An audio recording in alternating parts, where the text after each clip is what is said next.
Last week on Street Fighter League, Team Bandit suffered a heartbreaking defeat to the powerhouse Team Nordovan, with Minna landing a big jump-in combo and then dropping it when it mattered most. You hate to see it, but I'm sure if you're a Nordovan fan, you're smiling from ear to ear. But the action did not stop there, as we saw Team NASA with a 3-0 sweep over Team UYU, who is still looking for that elusive first win at Street Fighter League. But ladies and gentlemen, that was then, and this is now. Because we are going to see if UYU can let the past be exactly that and focus entirely on the present, because they have to traverse a mountain known as Team Nordovan in this week of Street Fighter League. And also, we have Panda going up against the Vodafone Giants. Of course, there's a lot of backstory with this match. I'm sure you guys all seen Red Bull Kumite and the handshake of doom. Can we please get that match? I am begging to the Street Fighter gods. Ladies and gentlemen, all of this right now on this week of Street Fighter League.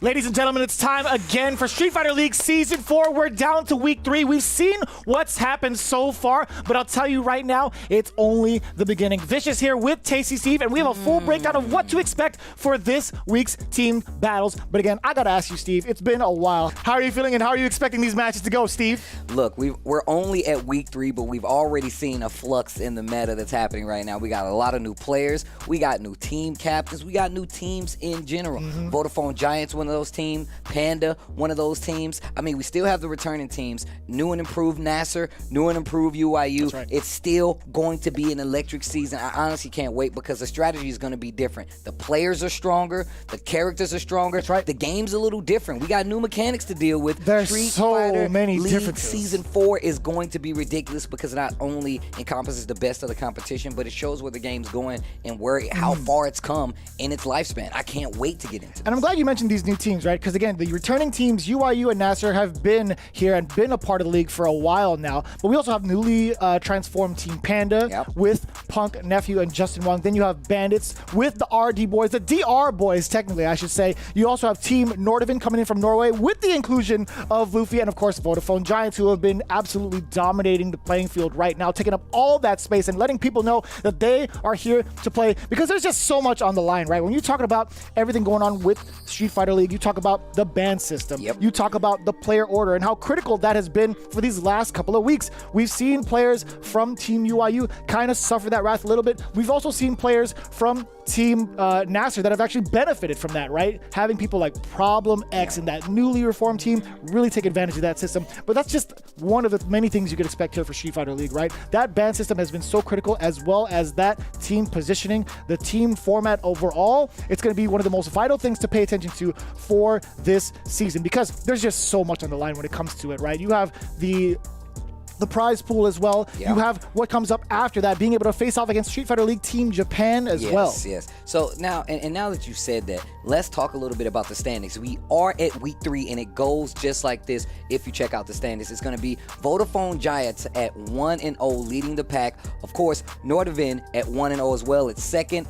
In third place is going to be Panda holding it down with 1, and then you see Nasser going with the 1-1, of course. Bandits 0-1, and UYU starting off the season not too fresh with the 0-2. And personally, it's not going to be easy no matter what, right? It's not going to be easy no matter what, but the tournament format does kind of benefit those who have been here a while, and let's talk about it. Street Fighter League is a 3v3 Waseda style team tournament. Teams submit a player order, and if a player wins, they go to the back of the queue. If a player loses, they are eliminated. These matches continue until one team successfully knocks out all 3 members of the opposing team, and that is how we will get our team battle champion. Of course, you already talked about the ban system. One of the most consistent and effective things here, still in play, and remember, you can only ban the same character one time. You only get one time to ban a character. In that second half of the season, you're not going to be able to do so. So you need to really pick and choose who you're going to aim for and when you're going to aim for them. It's a lot more strategic than it sounds, especially if you're not here playing these games with these guys. Yeah, without a doubt. Again, these players are gearing up and ready to go for this week's team battles. But again, we have to make sure we thank Astro for supplying all of our players with these top-tier headsets, with these A40s. Again, great sound, great quality on it just in general. And being able to hear the comms from the players, you get all the trash talk, you get all the strategy, you see and hear the synergy and also the button presses. And using that Twitch panel down below to make that purchase and try it out for yourself. Again, the A40 headsets by Astro. We couldn't do it without you guys here for this season of Street Fighter League. And now that we're sure you guys can hear us because you know about the wonderful people over at Astro holding us down here for Street Fighter League, we're going to take a quick break. But when we come back, Vodafone Giants will be going up against Team Panda. I promise you don't want to miss this. Stay tuned.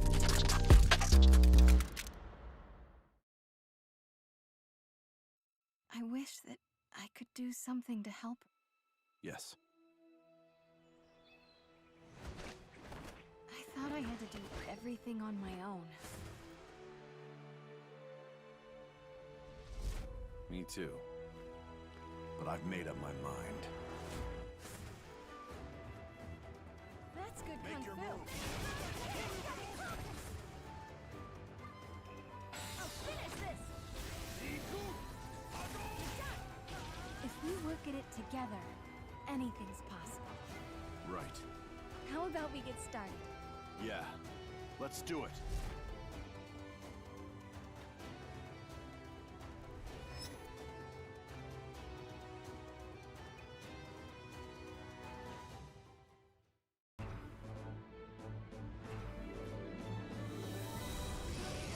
All riders have to strike out on their own.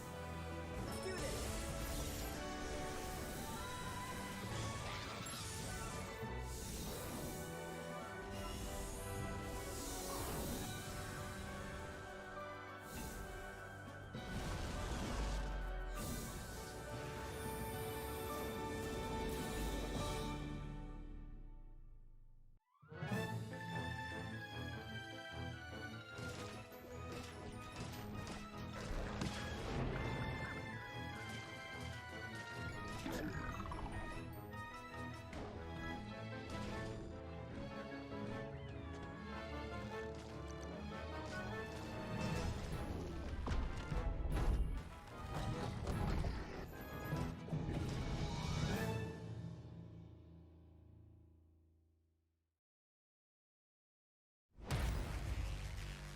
Lock and loaded, it's time for war. Can't start a show without the star. This is the path of my destiny. Come on, let's turn up the heat. About time to finish this.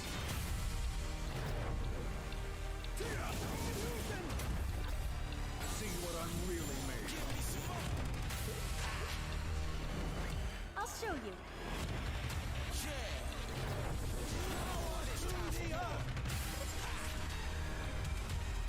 How do you like this? It's time for war. That is the truth of what you must seek.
I hope you guys are ready. Week 3 Street Fighter League Season 4 begins now. We've already teased the team battles, and we already have our traditions. We talk to the teams, and we have a lot of new members here. This team, Panda, is looking very, very strong. It's kind of reworked from Team Alpha 3. They have a new member in the historic, the legendary, the lifetime achievement winning FGC member and champion himself, Justin Wong. Not to sell anybody else short, but I'm a big fan of Justin Wong, big friend of Justin Wong. Everybody looks up to this guy, and personally, I feel like it's such a strong addition to the team. And that's not to outdo any one of the other members, right? Nephew has been through several transformations of gameplay, just tightening his style and just being a better player overall. I don't know if that comes from just playing with Punk, which obviously it will, or just being ridiculous and being one of the pillars of the West Coast at this point and being super young. Then, of course, you have Punk, the Alpha Academy leader, just one of the overall greatest players we're looking at right now, especially for these newer generation of players.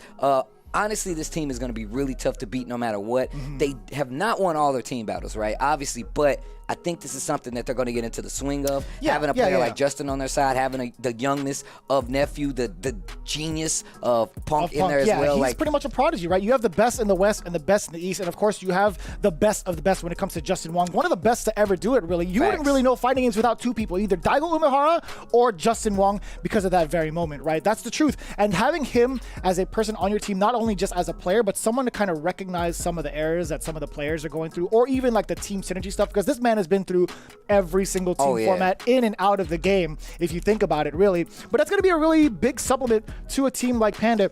On the other hand, you have the European invasion, right? You have with Team Panda the sole members of the United States, of North America, the only defenders, really, other than Kambi and Team UYU. But Vodafone Giants, the European invasion is finally here and has finally come to fruition. Is it going to be the potential run back? Because you have Mr. Crimson on there.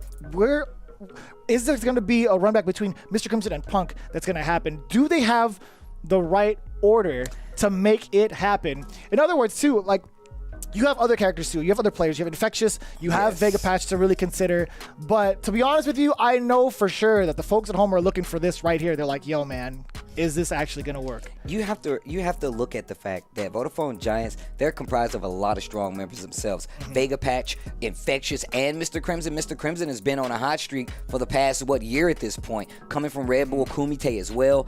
Vega Patch is a very strong player on the team and has a very unique ability because Fong is the main character. Not a lot of people know how to fight Fong. I'm telling you right now, there's not a lot of people that know how to fight Fong. But Infectious is just a cold, calculated killer. I say calculated because he's like a computer. He might be on, but nobody's home when he's playing that game. My man is in full-blown focus mode. I'm not even sure if he's blinking half the time, and I'm looking at him. We literally look at his screen every single time that he plays. You can't tell if this dude is alive or not. I can't even see his chest moving if he's breathing. But he's doing it right now. He's not even in game. He's doing it right now. But that's what's so strong about Nordovan Giants, right? They have so many different avenues to try to keep an opposing team on their toes. Sure. They have a very strong Mr. Crimson, a very dominant Mr. Crimson, who has already pulled their weight with Dawson nonetheless. Vega Patch with that character speciality, the fact that you have to know how to fight Fang, and then you have Infectious, who is just a chasm of knowledge. He knows so much about the game. He has very strong fundamentals. Please check out his tutorials if you're trying to get good at Street Fighter. But these teams are pretty evenly matched if you look at it. It's more now about the matchups. That's what it's really about. A meeting of the minds, if you will. You got Punk, you got Infectious, you have Mr. Crimson, you got Justin Wong, you got Vega Patch, you got Nephew. It's going to be wild. It's a clash. It's a match really made in heaven, really. And it only happens in Street Fighter League. In fact, we do have an interview with one of the Panda members going back in from Season 1, Justin Wong, with Hollywood Rob TV to get into our matches. Check it out. We are in the presence of greatness. An absolute legend, and I would not be here today. A lot of this stuff right now would not be here today if it was not for this man right here, and that is, of course, Justin Wong. What's going on, Brody? Bro, man, you just called me old. That's what I just heard. I mean, yeah, low key, but, you know what I mean? The reason I say all that stuff, man, is because, by the time I got into the FGC, for me, of course, I played Street Fighter 4, but as far as going offline and really pursuing this, it was not till 2016, 2017, right? But by the time I got into it, I already seen like Knuckle Dude win Capcom Cup and stuff like that. So they can market somebody hold with big 250K checks and whatnot. This was not a viable career path at all when you got into this. What even inspired you to take it seriously before you could even really make any bread? Like, I've heard horror stories about people going across the country and making like $20 to win in a tournament. Well, it's not $20, but it was a grind. You probably know I play a lot of games. Yeah. Right? So that's how I made my money. Was like I would learn multiple fighting games and have to get first place in multiple fighting games. So when I go like final round, like East Coast Championships, like all these like majors back in the day, I would win like first place in a lot of games. And that would kind of add up to like maybe like 2,500, 3,000. At that time, it's pretty good. Yeah. Right, growing up as a teenager, like that's pretty good. So in one weekend, you would make that? Yeah. Oh, so you was, I was feeling bad for y'all this whole time. I had to work mad hard though. No, you was making 2,500, 3,000 in the weekend? I had to, no, Yo, first of all. Oh, we used to have to go to school walking through the snow, through the blizzard. You kids soft nowadays. You was making 3 bands in a weekend. You win one premiere, that's 7K. You know what I mean? Yeah, but still, I'm just just saying. But you did have to win a whole lot of different games. I had to win like a Marvel, a Third Strike, a CVS, a Tekken. Yeah. Like, you know what I mean? It wasn't like that was the norm. Everyone wasn't getting it like that or whatever at that time. Exactly. Yeah. I was eating, but I can't speak for everybody else. Okay, so in those tournaments, there's a specific style of play that I'm sure that you were going with even back then that we all know and love to this day. Actually, one of the first dope videos I seen in the FGC was something called The Art of Lame. You know what I'm talking about? The panel. It was a panel with you and Chris G and Dominion, I remember being on there. But where does your play style come from? Like this super lame, super patient, like it's not like you're the most quiet type dude in the world, in my opinion. Like, I think you're like a kind of not an introvert at all. Where does this play style come from for you? And how do you have fun with that? I would say growing up in Chinatown Fair, my arcade. Yeah. Before me, there was this one dude, I always call him like my mentor. His name is Eddie Lee. A lot of people don't know who he is, but he was like the Justin Wong at the time, right? He was playing against Alex Valle, like John Choi. They would go against each other and they would just, like he would play lame. Yeah. Right? So one time I went to the arcade and I kid you not, I lost $50 worth of tokens against him. I couldn't beat him one game. How much is a token? Like 1 quarter. Oh my goodness. Yeah, I got smoked for like 6 hours straight. Yeah. Right? And then from there, I'm like, oh, this is the best way to play. Just be lame. Oh, so he smoked you so bad with it, you were like, oh no, this is definitely like a godlike style. Yeah. And for older games, being lame, being like very defensive is actually the more optimal way of playing. Well, you speak on like, I feel like that play style requires a bit of, I would say, maturity. And I'm sure there's something that gave you a whole lot more maturity is the fact that you have had Harper now. You actually have a kid, Papa Wong, in the house nowadays. How has that changed things for you? Even from a way like that you approach competition, like is competing different for you now? How you spend your time with your content and everything. How's your mindset changed when it comes to, having Harper? So it's more of like, before Harper and before the pandemic, we traveled around the world, right? CPT, 70 events a week, like a year. And I think I was on a plane like in 2018, 2017, like 48 times. That's ridiculous. I remember seeing you post like you posted all the tournaments you were going to, and it was just like a big old document. Yeah, with like, it's a lot. It was pretty stressful. I lived on a plane. Most players also lived on a plane, right? And then I think after having Harper, it makes me realize I just want to stay home, right? I want to stay home and just kind of like see like Harper grow up, right? No, I don't want to miss anything. I found ways to just kind of like use my name and also use my just like experience to kind of get me into the next level in like a more of a corporate life where I'm able to stay home more. Yeah. So you use your experience to be able to transition into that. Another spot where your experience can be extremely important is here at Street Fighter League. How do you think that your experience, if at all, can affect the team as far as like from a chemistry standpoint, maybe leveling Punk out? What do you think your role is for this team in game and out? I think it's more of just like because the experience I had and like people look at me as like, oh, if he can make it in video games, I want to try that too, right? And then Punk's doing an amazing job. I mean, like I do think like Punk and then also like let's say the new like people, the new players that's gonna like replace me in Daigo, for example, right? They're already doing that, That's beautiful. right? They're already doing that already. So I really appreciate like just the younger generation just kind of like stepping up and then. I don't want to play forever. I'll play casually. You'll see me like, you call me the Evo guy, for example. Like I'll just show up for Evo. But like, I don't want to like Valle be doing. He just exactly. Smokes upsets real fast. Yeah. Nah, that's what I want to do, right? So, so seeing that is like, it's really nice. Just seeing Punk grow up from like day one to like now. Yeah. It's like a huge transition. Even though like, you know, he'll still say stuff like that's on his mind. I do think like he has the best interest in heart because he ran online tournaments for the West Coast already, right? He did. Like he's trying to bring the community together. Obviously, his Twitch stream's always popping. Yep. People love his opinions. People also love his trash talking, and I think it's just like a really good like role that he has. Yeah. Right. I'd rather have that than. Well, of course, be whoever you are as a person, right? Ladies and gentlemen, we have one of the GOATs. It's been a pleasure, brother. Thank you. Panda's very own, Justin Wong. That's what you call the dad power up and full responsibility. You know what the wild thing is? He's actually made a goal for himself while he's at home spending time with his family. He's made a goal to win at least 100 online tournaments, and he actually hit that before the first half of the year happened. Look, actually ridiculous. I'm gonna tell you guys right now. This is a long time ago when people used to read magazines, but I used to pick up a little magazine called Tips and Tricks.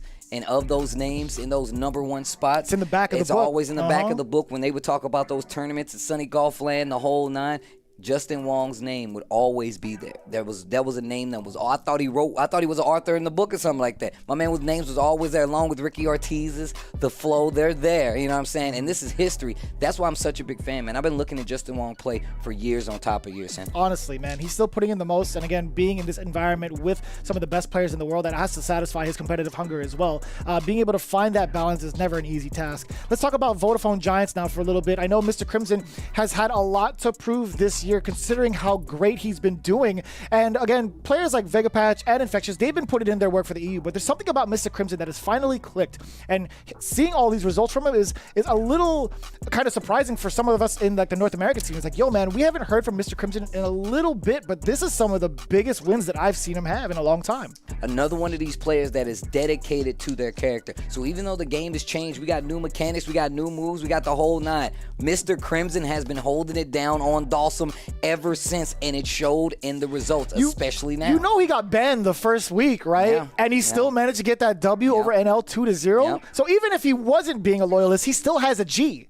By the way, and you made that call, he's like, I have a feeling, I might have talked to him before the game started, but I have a feeling he's going to pick G. He's a big cheater, by the way. This guy, Steve. Look, all I'm saying, both sides of the coin. Yeah, Mr. whatever. That Crimson coin was knows. ranked Two-Face. But again, we do have Rob TV, who actually got an interview with Mr. Crimson, part of Vodafone Giants. Let's take a look at what he had to say before his match.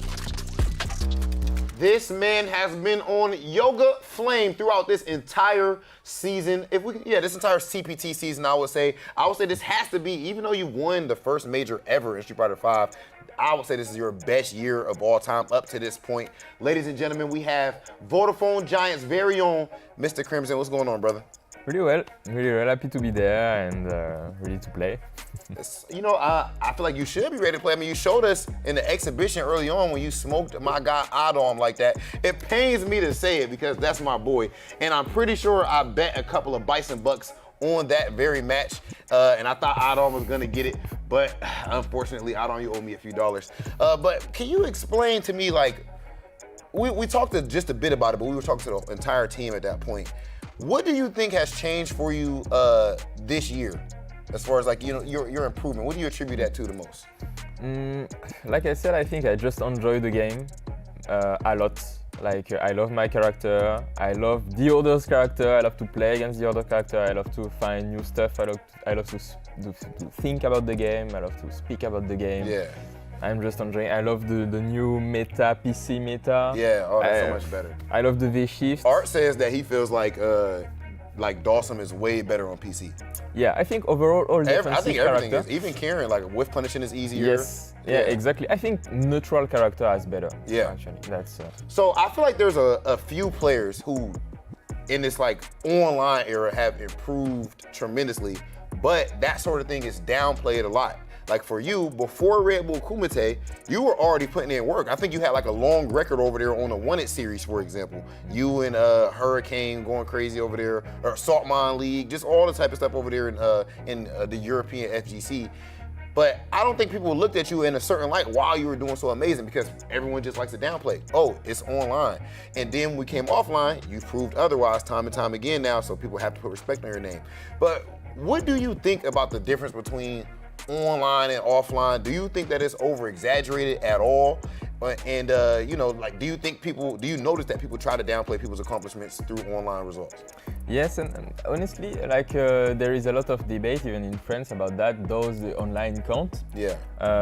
In my opinion, online is a great opportunity for us to get better. We can learn a lot from online. It's not perfect, of course, but I think if someone beat me online consistently, he will do it offline too. Yeah. And yes. most of the people that I beat online, I beat them offline too, and vice versa. Because I think a lot of stuff comes down to strategy, right? Exactly. And you're not just perfectly reacting to everything. If you're beating somebody all the time, that means you kind of know what they're going to do more before they do it. Your strategy, yeah. Your strategy is just better than theirs. Yeah, I agree with that. Okay, so as far as Street Fighter League specifically, right? So far, how do you think your team is gelling? I mean, you guys are looking extremely strong, and at this point, you've already won. Yeah, but that was a 3-0. And you do know that matters too, like 3-0 versus it being 3-2 and things of that nature. How are you feeling about your team right now, and how are you feeling going up against Panda specifically? I love to speak with the game with my teammate. We practiced before, like you said in the first interview, we had the opportunity to practice in Mexico. Yeah. So we had 2 weeks to prepare for each of our opponents. So we feel really confident. Of course, it will not be easy, but I'm ready for everyone. Okay, yeah, and you are also ready for all the smoke in a particular match at Red Bull Kumite. Because I hope you did not think that I wasn't going to touch on that topic, Mr. Crimson. We keep it $150 over here. You know, I remember seeing something that I like to call the handshake of doom. You know, you went up against Punk the God, who's on the other team, of course, and there was a lot of you know, back and forth with you guys, and then you actually went and beat him, eliminated him from Red Bull Kumite before you went on to win the entire tournament. And you went over, gave him a big crazy handshake or whatever, big disrespecting, I'd say. What can you take us through? What's going through your mind right there? What's up with the Mr. Crimson Punk rivalry?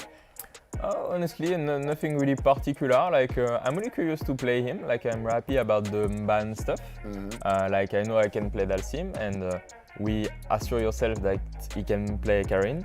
And maybe we will face each other, and I'm really curious about how it's gonna. You're curious, yeah, huh? What's happened? Yeah. So let's see. I know what curious me. Everybody know what curious me. Yeah. Okay. You cut it short right there, right? Okay. So with Red Bull Kumite, with the drama of Red Bull Kumite and everything, right? Do you have any lingering, or like, is there anything lingering there? Like, would beating him be just the same as beating anyone else at this point? Like, you have no malice or anything like that, or you know, is there any type of rivalry there with you now, where you specifically like to smoke him? I will not say that, but it's like he's a good player, so I want to beat him, of course. Just like I don't or anyone else. Yeah. Honestly, yes. Especially also because I have some Karin player over here who watching me and say, don't lose. So, but I'm not having any pressure. I just play my game, enjoy the game, and let's see. Ladies and gentlemen, calm, cool, collected, and smooth as ever. Also curious, Mr. Crimson. The curious case of Mr. Crimson. What a way. I like how Rob TV did that. That rivalry has definitely been brewing for quite a bit. That Red Bull Kumite victory that Mr. Crimson claimed recently was over Punk. The New York Times bestseller, man. That's how it is. I'm going to tell you guys right now, the best thing about digital violence is that the rivalries, they stay in the video games. And I can tell you right now, being curious is a great word to put, especially since these teams are going head-to-head in a potential do they just stay in the game, though? I mean, I haven't seen them interact at all so far that they've been here, you know? Look, we've had Street Fighter leagues, people were told to go back to Utah. I'm just saying. No, you can't do. I'm just saying, bro. No, man, that was man. unnecessary. I'm gonna tell you right now that hit me in my heart. I heard that. Let's talk about the games now. Vodafone Giants versus Panda. Let's talk about the important part here. Vodafone Giants decided to go for a very interesting band pick. I need you to help me explain this one. But Panda chose Fong, which makes sense, for Vega Patch. Right. Vodafone Giants decided to pick Cammy as their band. Punk can play whatever player or whatever character he wants. That's for certain. Nephew has only been rocking Colleen for the most part, Rose if needed, and then Justin Wong has been playing Rose so far that we've seen. What is the decision-making behind this pick? I'm really not sure. Maybe it's just a matchup read on that case, but maybe that's just one of the hard calls, right? Maybe that's just one of the hard calls for a matchup. Maybe Nephew will want to use Cammy or to counter Vega Patch, right? Or no way. I mean, look, I don't know the team strategy. All I'm saying is, if you think about it like that, Cammy is a kind of odd call out, right? What's the real reason, Steve? Tell me. Bro, I don't know, man. I don't know what to tell you. I feel man. like you have it. I don't have it, man. I don't even know. All I know is I'm curious to see if this Cammy ban is going to help them or hurt them. There wasn't fake information being thrown around in the studio? There wasn't like, hey, I'm going to pick Cammy today. It could be some fake information that has been thrown around the studio, but we're going to our first match, and it's going to be Justin Wong versus Infectious. Justin pulls out the poison nonetheless. Yes. He actually started running poison very, very early in the lifespan of Street Fighter V once she was announced.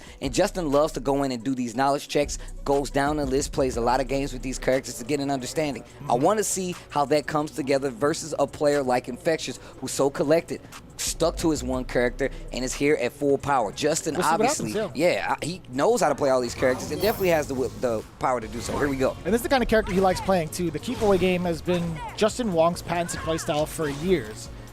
So we'll see how it plays out. Infectious, kind of the character, kind of the player to dissect the information presented to him, right? He's willing to take those L's just to make those adjustments. He'll take some risky plays here and there. He'll take a little bit of extra damage. But so far, as it stands, he's going to be just fine. Oh, special delivery. Justin Wong has to hold that. Okay. Defense, very, very solid for Justin. Something we've already seen in the earlier weeks of Season 4, right? Anti-air, crouch and medium punch. Such a great tool to do so. Yeah. Ooh, just tapping them legs. 2 times over. By leg. Yeah, V-skill's going to be a pretty good idea for Infectious to kind of move forward and close the gap, or at least find his way out of the corner, so long as Justin Wong's not within range to stop with a whip. Yeah. Good target, yeah. Yeah, keep him. Yeah, if you duck that, you're going to be just fine, out of harm's way, not even trying to go to the barbecue today. Big damage. Ain't going to keep that corner with the V-Trigger 2. A lot of V-Trigger 2 we're seeing from Infectious and Nizeku. Needs to be careful. Tries to walk up and bait something out. Justin doesn't take it, though. About 23 seconds left, and the chase is real. Uh-oh, wait a minute. Gets the forward throw. Gets out of the trigger, though, so it's not going to be too much danger. Justin has a lot of damage to do in 15 seconds. I mean, could possibly do it with a critical art confirm, but at this point in time, maybe not. Yeah, Infectious isn't even going to give it to him. That would have been dangerous. Maybe, like, if Justin had gotten a counter hit, it would have been over. Actually, it would have been over for Infectious. I can tell you right now, Poison dumps damage if she has meter. 3 full bars. Full CA available for Justin. So if he was able to find a hit, could have made something big. Ooh. The exact same starter in the second round that we saw in the first. Different ender, of course. Do you see how high that hitbox tries to catch Zeku, though? I mean, like, that crouching medium punch wasn't going to be enough for the boot and flip, I feel like. I'd have to talk to Jammers about that one. It's like, man, does that exchange ever trade consistently? Or does that ever beat it clean consistently? I feel like you'd have to do it mad early to anti-air Zeku. Yeah. Well, the thing is, the hitbox on that follow-up is actually pretty good. And since you get a combo, it's really kind of... And on top of that, the recovery on it. I don't even know... Oh, but that's the problem, too. If you happen to catch an angle... A sharper angle at that, you're going to be able to go around that anti-air. And Infectious knew it. He tested it out 2 times. If you take a closer look at that VOD, or at least that round of the VOD, he's intentionally just jumping over and over and over again with different options to see how consistent Justin Wong is going to go to that anti-air option instead of going for like an air-to-air. Well, with the young Zeku, the thing is, you have to remember that walk speed is going to be a problem. So trying to like consistently anti-air and his jump medium kick is really, really tricky. So that back and forth playing at that range, testing the anti-air is actually a pretty smart choice. Because that foot speed, that walk speed for young Zeku is really going to keep you. But he's been doing it in old. That's the thing, right? He didn't even transform. So even like talking about young Zeku, it's like, do we even have to go there until it's present, right? Young Zeku is a phenomenal force of nature when it comes to like the ground game, right? Just the walk speed is impressive. The normals he takes up in that space is really good for damage, but there's something about old Zeku. It's just like, you know, he controls the air pretty well, whether he wants to go there or if he wants to control it, right? He has great anti-air options, way better than young Zeku for sure. Yeah, and some of the neutral tools too, right? Just because, you know, Justin's going to play further back, so you could just use Graham, right? Yep. Has a huge hitbox range, right? And that helps him out. Like, you could stay further back, still corner, back to the corner, but Justin in control and still trying to fight his way in, and it's not working out. It's so active, too. Justin Wong trying to find a space to kind of dash forward, or at least move forward after the Gram's been released, except that it stays there for a while. Yeah. It is pretty active. Anti-air there from Justin Wong. No follow-up afterwards. Couldn't even get a meaty, unfortunately. And Infectious took advantage of that, taking full control with that throw. Plus frames afterwards. Still running. Man, the command run just running in Justin's face. I don't know what that could have been, but here comes the activation now. Molotov is not going to hit, but plus one. Okay. EXY Ray. Standing heavy punch. I was going to say, like, if there was a Molotov thrown, he's ducking, so it's not going to hit, I should say. Justin getting a little more active in the neutral. The clock running out. And once again, this life lead at the end of seconds of the round are in Infectious's favor. Goes for the jump and not using the B skill at all to, like, no, not even going for a mix-up. And the damage combined with that chip damage, that gray life, more than enough to close out that round. Infectious on set point right here. It was really unfortunate. Justin actually went for a normal, and you saw Infectious able to throw the startup of that normal. Looking at match point already, will we see a clean 2-0, or are we going to see some adjustments coming in from Justin? That is a plus frame scenario, but Infectious choosing the right spots, choosing the right options to jump out and backdash a bunch of times. Like the first time around, actually, no, he blocked. He sat there and blocked it. But this time around, again, finding that jump option. Oh, nice catch with the crouching heavy punch. Still back to that gram spacing. Going back and forth between young and old a good amount of times, right? Forward throw now. And this is more what I was mentioning, right? Now that Justin's getting a lot more control of the neutral, you're seeing a lot more young come out. Wow, I'm not sure about that punish there. It's not enough. It's not enough to intimidate someone like Infectious. Despite having the life lead, sure, it's going to be great, but again, when you let him run amok as young Zeku, calling in that V skill, man, it's so hard to even contest old Zeku in the air. Actually still had a chance. Oh, he has, okay. Okay, all right. You got to get that together right now. And fortunately enough, even Infectious seems a little taken back right now. Dropped the combo himself, you know. We're starting to see Justin Wong slowly climb back. Like I said, this pace is kind of what Justin likes to do anyway. Calls in the special delivery. Oh, here comes Sakamoto now, being able to close the gap as well. Throw him down. Checking with a low medium kick, but nothing to follow through afterwards. The Gram just within range. That's dangerous, though. That is a big jump in for Justin Wong. Treating it like a fireball, essentially. Excellent V reversal. Get off of me. Now it's young Zeku time. Look at the damage and a corner carry. Gets the hard knockdown. Dash up, crouch jab to get it started. Corners himself by accident. Infectious didn't use that wall jump. Justin was kind of looking for it. Not close enough for the crouch and medium. And this is going to be big damage and possibly the big set. Great. Justin just taking a bit too long to get that game started, man. That's the hard part about this. You know, there was a lot that was being processed more so for Justin Wong than Infectious. I feel like Justin Wong had the game plan of kind of playing keep away, but Infectious, he's not the kind of character to overdo it. He was playing it to time almost every single round, right? So he's willing to play that patience game against someone who is the most patient player. Like he's the epitome of like playing the defensive style. Everybody knows, if you follow anything in the community, you know Justin loves playing lane, right? And just a proponent for it. I think that works out in Infectious's favor because he's like, oh, if you're going to wait, that means you're going to eventually make a mistake, and I have no problem playing that pace with you, right? It's going to be very impressive to see what Infectious has to do next, unless Vodafone Giants can repeat the results from the last team battle they had where they did a full-on sweep against Team UYU. They went 3-0. But currently, as it stands, Infectious again 2-0 over Justin Wong. Vega Patch now up to bat against Nephew. It's going to be very interesting to see because, you know, Fong is no longer on the board. But man, this is cool to see. I'm not talking about Colleen. I'm talking about Jury. You're an old Jury player. I love Jury. She is so fun to play. It's so interesting to see that mechanic of the stored kicks in this version of Street Fighter, right? Again, she came out in Street Fighter 4 with different versions of having those stored Fuharin Kyak, but they changed the name this time around. But either way, I didn't even know they changed the name. They, being able to store the kicks in this way is a whole different ballgame.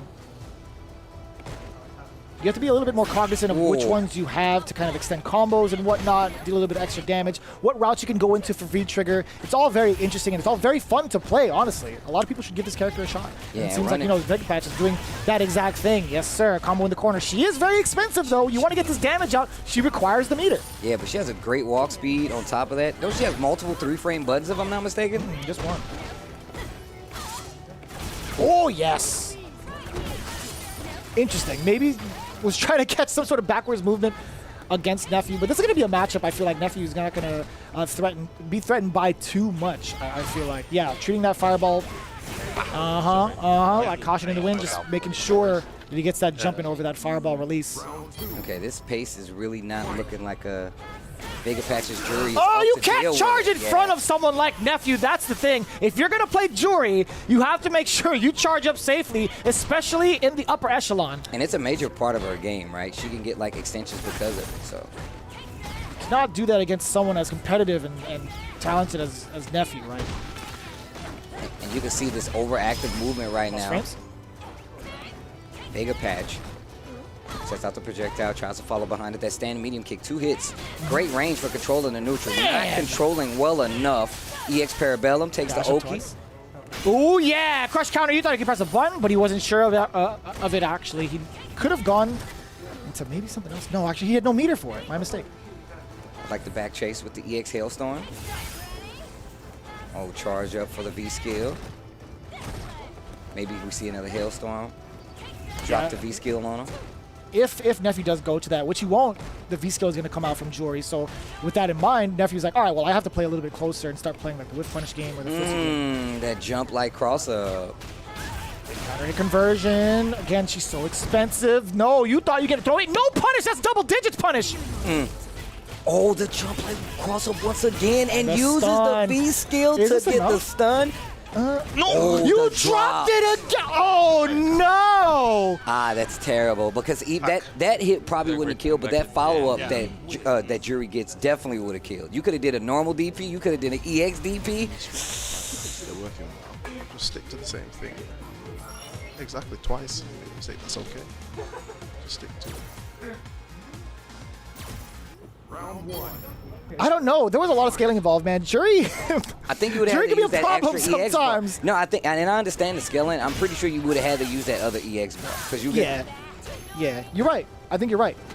Oh, you Air thought you throw? can get out? No, sir. She has an air throw, too. That would have been cool if there was an exchange. Oh, yeah, you're getting punished again. Vega Patch is clearly getting frustrated with some of his decision-making. You know, he hasn't fought against someone like Nephew. Right. And you cannot get away with things like this. Also, you have to remember, Vega Patch is new here.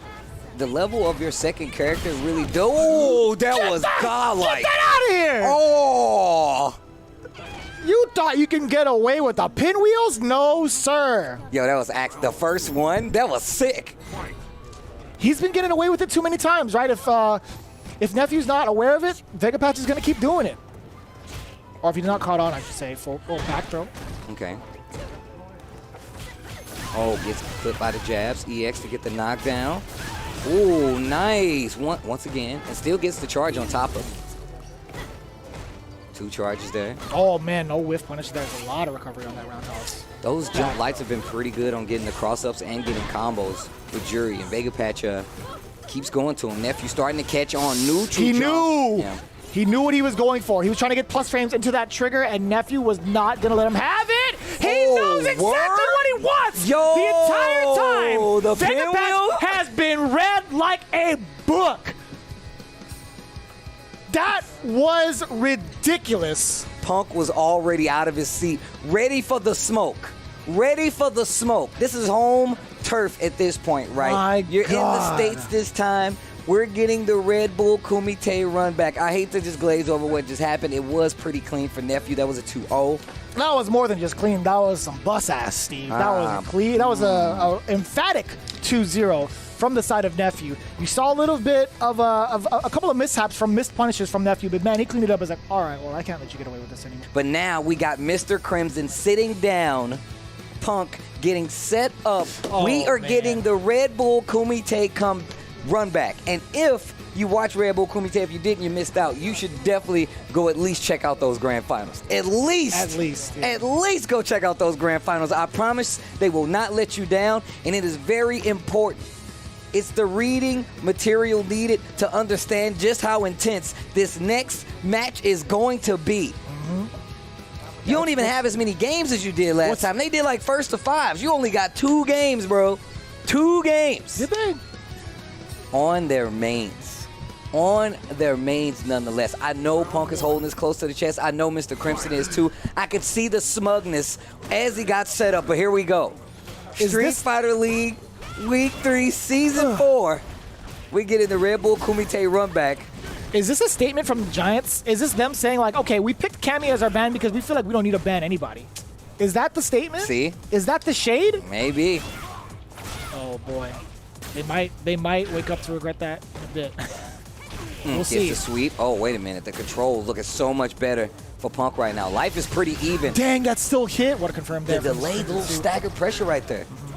Actually, I think it was going to go into trigger no matter what because of the fact that Karen's and trigger can't reversal out of the fire, but that is a great decision to make. That was a big risk, but it paid off. Oh boy. No anti-air, just on the other side. And instantly slap chop action. Oh, the snipe. That was nasty. All right, round number 1 already in the books. Mr. Crimson takes it. Man, this music is perfect for how tense this match is. Ooh, crouch a heavy punch. I love seeing that, by the way. Being able to catch down the stasis and still get in juggle state is so good for the mix-up potential. Really trying to whiff punish Mr. Crimson here, and it's not working out. Seems like there's nothing but like spatial setups, man. The spacing is so good. Yeah. Man! That's the second time around, right? Being able to snipe out the yoga stasis coming in from Mr. Crimson, and you can see the kind of movement that Mr. Crimson has started to employ, right? He wants to make sure that his limbs do not get whiff punished, as you mentioned, so he decides to go into the spaces where it's closer and will hit, or at least will force a block. Trying to dash up Punk here, trying to get more control of the neutral V reversal. Oh, God! Gets a jump in, Punk. No meter spent, nothing but trigger, but lots of damage. Tries that still reached them? Oh, boy. Okay, blocks the low this time. Punk got a little trigger left. Sim getting there. Oh, my God. If he was ready for it. Yoga Anvil. Oh, the shimmy this time. Just the walk back, standing heavy punch, 1 round apiece in this first game between Mr. Crimson and Punk. Oh, my. Oh, my. I wonder what that was, that jump fierce. Was that intentional? Because that was mad early. It's hard to call. It's hard to call, especially in a match like this. There's no way, right? That could have been an instant teleport. That should have been an instant teleport, maybe. Okay. Blocks the low, answers with a sweep to get the knockdown. They fight back to the middle of the screen. The delay on the crouch heavy punch, that was sickening. Mr. Crimson has the amazing knack of using these drills to make you think that he's still either doing drill or they're meaty, right? Like you're like, oh, he's still doing drill, he's recovering. It's like, wait a minute, he hit me. What a whiff punish, yo, Punk. That's what he was looking for in the last round as well. Just let the 10 go out a little bit earlier than usual. He finally found that space. What a read! He dashed outside of it. That was godlike. Has to cook up, has to eat that fire. How did he clear it? Was not prepared for it. And the snipe again from the rooftop across the street. The grassy knoll. Historic snipes in history. You could add Mr. Crimson and Dawson to it. Your over 3/4 screen is looking for crouch medium punch, so only use the stand. Try not to use stand medium kick. Only poke with stand medium punch. Good shit. Good stuff. Thought you said this guy was good. Yeah, but he's all about peace. It's just a street fight, I know, but he's gone through war already. It is not a war that changes the man. It is man who changes man. Yo, the whiff punishes are getting stronger on the side of Mr. Crimson at this point and just finding the hit. Punk taking a lot of damage, just trying to find his way in. Oh, yeah, whiff punish against the medium kick. You already know Punk in that range is able to get those whiff punishes off. That's what I like to see, right? Having the V reversal up just in case. Yes. Didn't even need the trigger anyway. This is going to be pretty significant for Mr. Crimson now with the corner control. You can't escape the limbs, but you could counter the drill just in case. I like that. Taking advantage of that misplaced drill against Mr. Crimson, taking the first round of game 2. Crouching medium kick. Okay, not close enough. Back throw. In that -2 situation. No, not again. Mr. Crimson. Bad button choice right there. In this series, from Punk goes for a reset because the stun was there, wanted to take care of the damage. But it hits. You can't stop that V trigger like that. Look at the gray life on Punk's side, but it won't matter. The stun is there, the win is there, the one is there. That's just teasing, just lots of tea. Get the kettle warmed up. I'm gonna need extra mugs. Also, V-skill's pretty good after a standing heavy kick, after you block it. You know, it's just that the European, no, if you do stand heavy kick, it'll do like crowd fears buffer and it beats the V-skill. Yeah. He hasn't been doing it too much. Yeah. I got you, bro. How many lumps? Lumps of what? Sugar, bro. I would say these fierces. And always checking with the lows is Punk, right? Such a huge threat within that range. That's a little bit too high off the mark. Yes, sir. The damage is significant, more so because of the corner positioning now. Oh. Okay. Close. I feel like Mr. Crimson really doing a great job of staggering this pressure. Punk doing a great job of reading it sometimes. That jump in, where it was last time, this time, Crimson ready for it. Backdashes to get out of danger this time. That Yoga Anvil after the EX Gale in the air. Turning up the pressure, blocks the standing heavy kick, a little shimmy. Not a single button pressed, and waiting for that pressure to use that V reversal. Very good for Mr. Crimson because he has more than enough life to build it back up. However, the thing is about Karen, she keeps you locked down in this corner. You're going to see that life dwindle very soon. Wow, my man did wake up slide out of the corner, finds his mark. But look at the gray life. Looking for a teleport. You see Punk just holding forward just to get out of that corner. But look at the gray life. Just like that, already potentially losing that life lead. Actually, I think he's under. What a chase. Punk didn't even commit to the follow-up after the EX dash. Just waited for him to come down. Thought he was in range. God. That was actually still godlike text to throw. Jump medium kick can actually do it. Ready. Oh, snipe again. Locked and loaded. Instead, he goes for the leg, Steve. He goes, get down. Bop, and goes for the kneecap. That was actually ridiculous. The threat of the snipe is just so dangerous. You saw him use crouching medium kick that low from Dawson, and it was actually not in range. Punk actually ducked and reacted to it, and that was the next follow-up that got him. Oh, tries to go for the sweep.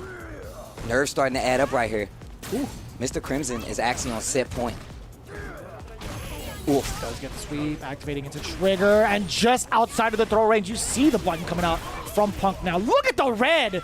Oh my God, look at the dead! Look at the stun! He's not dead yet! Oh, okay. He had to double tap. You want to make sure to double tap, right? Wait a minute, oh! But you already know how to fly, Dawson. Here we go, final round between these two. Crouch medium kick.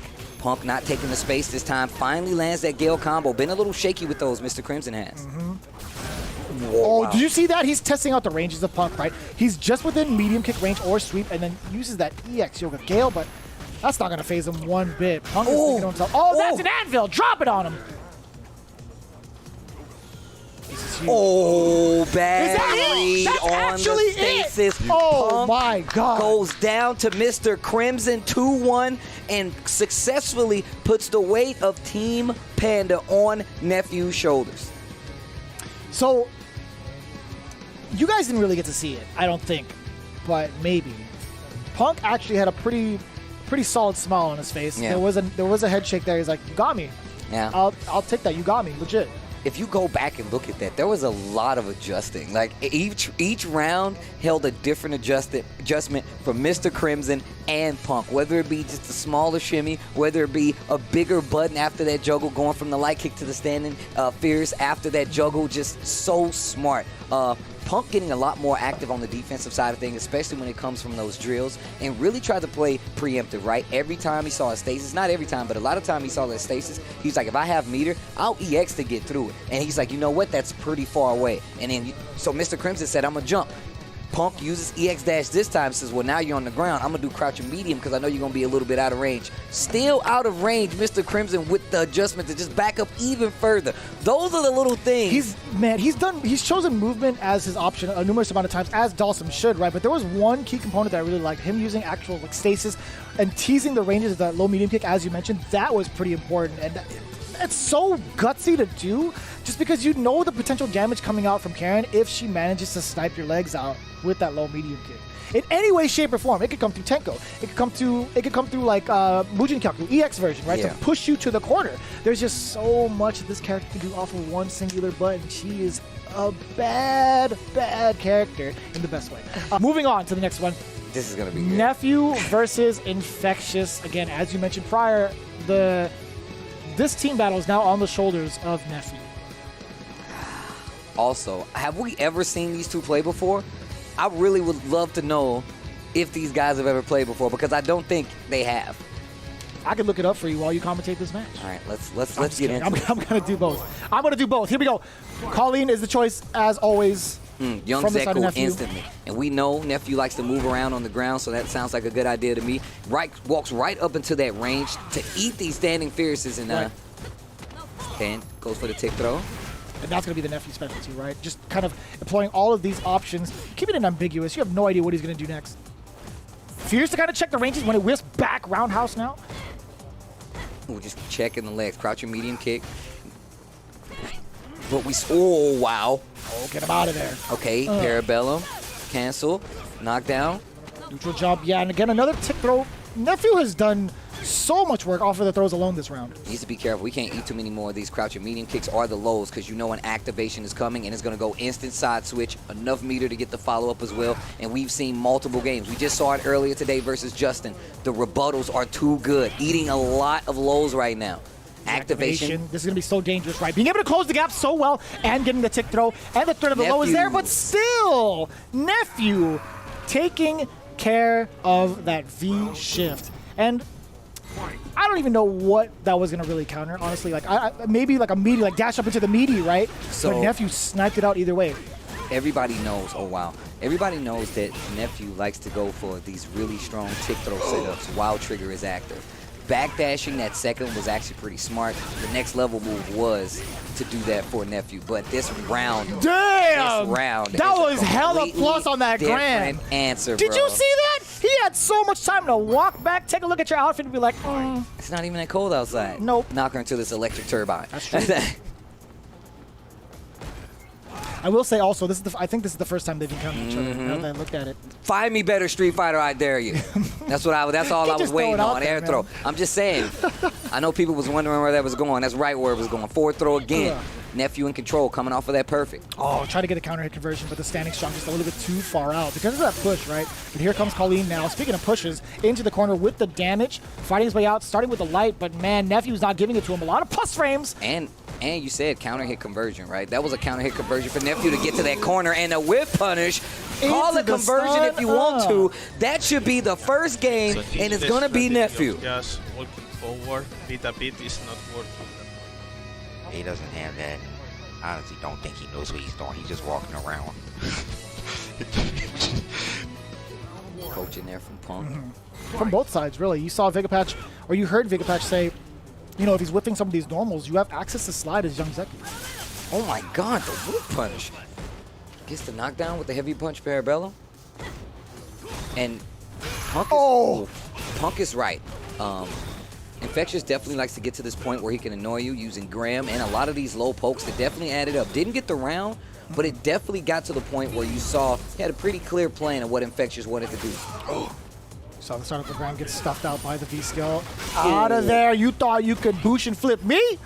And you were talking about that last time, that chase. Yeah, he chased with jab and actually got a counter hit confirm on it. So he did the tick throw setup, and then the second time he did dash jab and actually got the hit. Full conversion to the corner. Parabellum Oki again. That was 2 counter hits in a row, Steve. Infectious tried to press the button both times on wake up and in between. Caught him, unfortunately, both times. Looking for an activation, you know it, from Infectious. But I don't know. I've never seen anybody make Infectious play this pace. Yeah, even Punk called it out. Like, he likes to do this when it comes to trying to get this V trigger going. So be mindful of that once his bar is flashing. Bro, if Nephew gets this round, we got one more match on the table. We got one more match on the table. If Nephew can continue this and instantly to the corner right away. My man said, "You left your home. Let me take you back." And I'm liking this already with the full control. And that's so important. No. Yeah. Oh, yeah. What do you mean? Okay, finds the CA. I like the cash out, actually, because that means you're going to have a lot to try to get back in this potential final round. Trigger activation. Oh, damn! You like standing there, huh? He changed it from Street Fighter to a platform game. What just happened? Oh, no! Bro, right into the EX the powered-up Hailstorm on top of that? Trigger Infectious is in a lot of trouble. And by that, I mean he's eliminated from the team battle queue. It's going to be 2-0 for Nephew. And Nephew has a chance now to bring this back for Panda. Just do like the That's a real cross-up, though. Like the one you just did, that's a real cross-up. Oh, the one from the other day, too? Yeah. They get hit with Mr. Crimson. The other one's Right? There's a lot of experience Nephew has versus the Dawsons of NA. And I'm gonna tell you right now, I've seen things evolve from Nephew's play. Like watching him here on Street Fighter League, I'm telling you right now, the levels this guy is going to. Since season 1. Season 1. My man's been here. Here we go. The fate of Team Panda lies on the shoulders of the young Nephew. Playing like an old man, though. This guy's got a lot of patience. Speaking of a lot of patience, Mr. Crimson is going to be forcing him to play that game. The counter hit reset. And look at him just walking down Mr. Crimson. No fear. There hasn't been any normals, to be quite honest with you, though. Oh, that could have been a big juggle, but no, just slightly falling out of the wayside. Teleport to the other side. Nephew tries to backdash, gets out of there, takes it low on the back end, though. Oh, he waited forever. Through the fire. Yo, he knew. He literally fire. stood there and was like, I know you want to press this button. I dare you to press this button. Yo, through the fire. And the flames. Oh, man. Get the riff going now. Carry. Hailstorm. Yeah, wow, you are let me able to out. slide through that. Like, yep. Get that quick recovery. All right. Now, why are you playing in the fire? Why are you playing in the fire? That's hot. No. Don't touch. Don't touch. What? Oh. That was nasty. Even everybody on the other side was just like, I heard Oh, God. Those setups not going to be effective. That slide is instant. What a whiff punish from Mr. Crimson. Now in full control, checking the movement and we saw moving this all over the screen. We saw this from the last game as well. That's one of the evolutions of of Nephew that we've seen. Using the switch up of the pace to not go for tick throw, but to get a jab in there, get the counter hit, get the knockdown. But here's this trigger activation. Mr. Crimson chilling in it. There's the tick throw. No longer a threat in the trigger. Did get an opener. CA's on the table. What a check. Very brave. Still CA is there. You gotta be careful. I don't know if he's gonna. Oh, is that gonna hit? No. Oh, still got the hit though. Lost a lot of it. Lost all the meter because of this. But still got the round. I actually am very relieved to see that whole exchange kind of not fall off for Nephew, right? You got that crush counter initially from the stasis, tried to go for critical, but still managed to find his way back. That was great. Great composure. But speaking of composure, Mr. Crimson wasn't phased at all by that last round. Now on the offensive assault yet again, setting the pace against Nephew. But we've seen the comebacks from Colleen. Here comes that activation. We might see it right now. Back throw. Throw again. Instant jump, Gale. Forward throw to the corner. Oh, the counter on the low, the donkey kick. Oh, the cross up. This is dangerous. It's gonna. A throw will do it. He knew Mr. Crimson knew the win condition. He went immediately for a trigger activation too. There, he's gonna get it this time. He's gonna have to cook him up. It's tough for Nephew. He cannot get touched by any limbs. Here's the setup. Is there gonna be a teleport? There is! Oh, and the drill! The delayed drip, bro. I'm gonna tell you right now, even if you expect a button there, that would have been tough. I was curious if he was gonna go for a throw. First game goes to Mr. Crimson, and this is pivotal. Whoo-wee. This is the only team battle we've had so far go down to the wire like this, where it's the final members of both teams, and thank God we get to see it go down the way it does, right? With Mr. Crimson and Nephew playing here exclusively at Street Fighter League, going into it right now. Roundhouse is already setting the pace from that far. And you see Nephew trying to snipe it out. Okay. Nephew changing up the pace a little bit. Look at those well-timed backdashes from Mr. Crimson. It's really starting to be a problem for Nephew keeping his pace. Back-to-back Gale Stew. Oh, that would have been dangerous if it actually connected. If he was within range, he would have had just a little bit more meter to build up afterwards to get even more Yoga Fire. Oh, no. Big damage. Oh my God. If there was something else after that, that would have been sick. See, these situations are really good for Dawson because he has so many opportunities to, hit you from long distance, hit you with the sneaky lows, hit you with the snipe. Nephew's going to have to run this all the way back with 2 EX bars and no trigger, sitting in the fire. With the pixel of life, we saw the situation before. Oh my God. Excellent block. Defense on point. Oh, could have made something right there. Had a lot of meter. The snipe is imminent too from further out. But if Colleen gets a little bit closer, she's even more in danger. What a whiff punish with the icicle. Closing the gap now. This is tough. This is tough. Watch your legs. Oh, throw tech. Watch your legs! My man went through his own legs to tap you. But here we go. Final round, potentially, if Nephew can't do something, this team battle is going to go the way of Vonda Giants. Vodafone Giants, you got to... Nice. Tripping over my words right now, looking at this man. I can't even blink, bro. I don't blame you, Steve. We're all infectious right now. We're just staring at the screen. Big confirm now. What's going to happen now? Neutral job, technical position. He's still checked with the low. Immaculate decision making here from Mr. Crimson. Man, that's meaty. And look at the onslaught again. Oh my God. Wow. You actually went for the throw, still within range. Excellent choice for the back throw, by the way. Not even just a regular one. That extra range. Counter hit. Boy. This is big. This is needed. Trigger on the table. Watch for the wake up slide. And you knew. Colleen already moving back. Nephew had the right read. Had the hit. Could have closed out the round. Now in the fire. Vanity step to get through. Lots of hits. Just barely in there. Slides out again. Nice. And that's going to be it. Nephew putting it all on the line for that corner scramble and embracing the team. Mr. Crimson closing it out versus Nephew. That's, oh man. What was that count? Was that 2-1? That was a hotly contested game, that's for sure.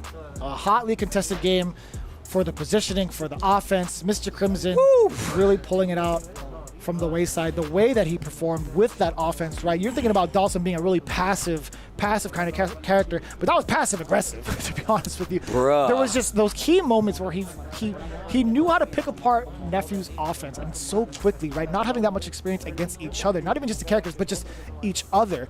Knowing the tendencies of what Nephew wanted to do and trigger, and having the counter to that, ridiculous. See, like every time, like Nephew's tick throws have been a thing of history now at this point. It's like activate, and I feel like a lot of players kind of mold their Colleen play around what Nephew does. The fact that we saw almost immediately the first tick throw, we saw the chase with the jab and then the confirm, lets you know that Nephew is completely aware that these guys are paying attention to it, right? To go to that next step instantly and not even giving them a chance to take the throw is beautiful. It's beautiful. Yeah. Did not work out in the long haul, but beautiful. But if we're talking about adjustments, let's talk about Mr. Crimson. Please, let's talk about guy. that. He knew exactly when Nephew wanted to throw out either a limb or a throw. Granted, we popped off at one of the instances where Nephew was like, yeah, I want you to throw, and he did it.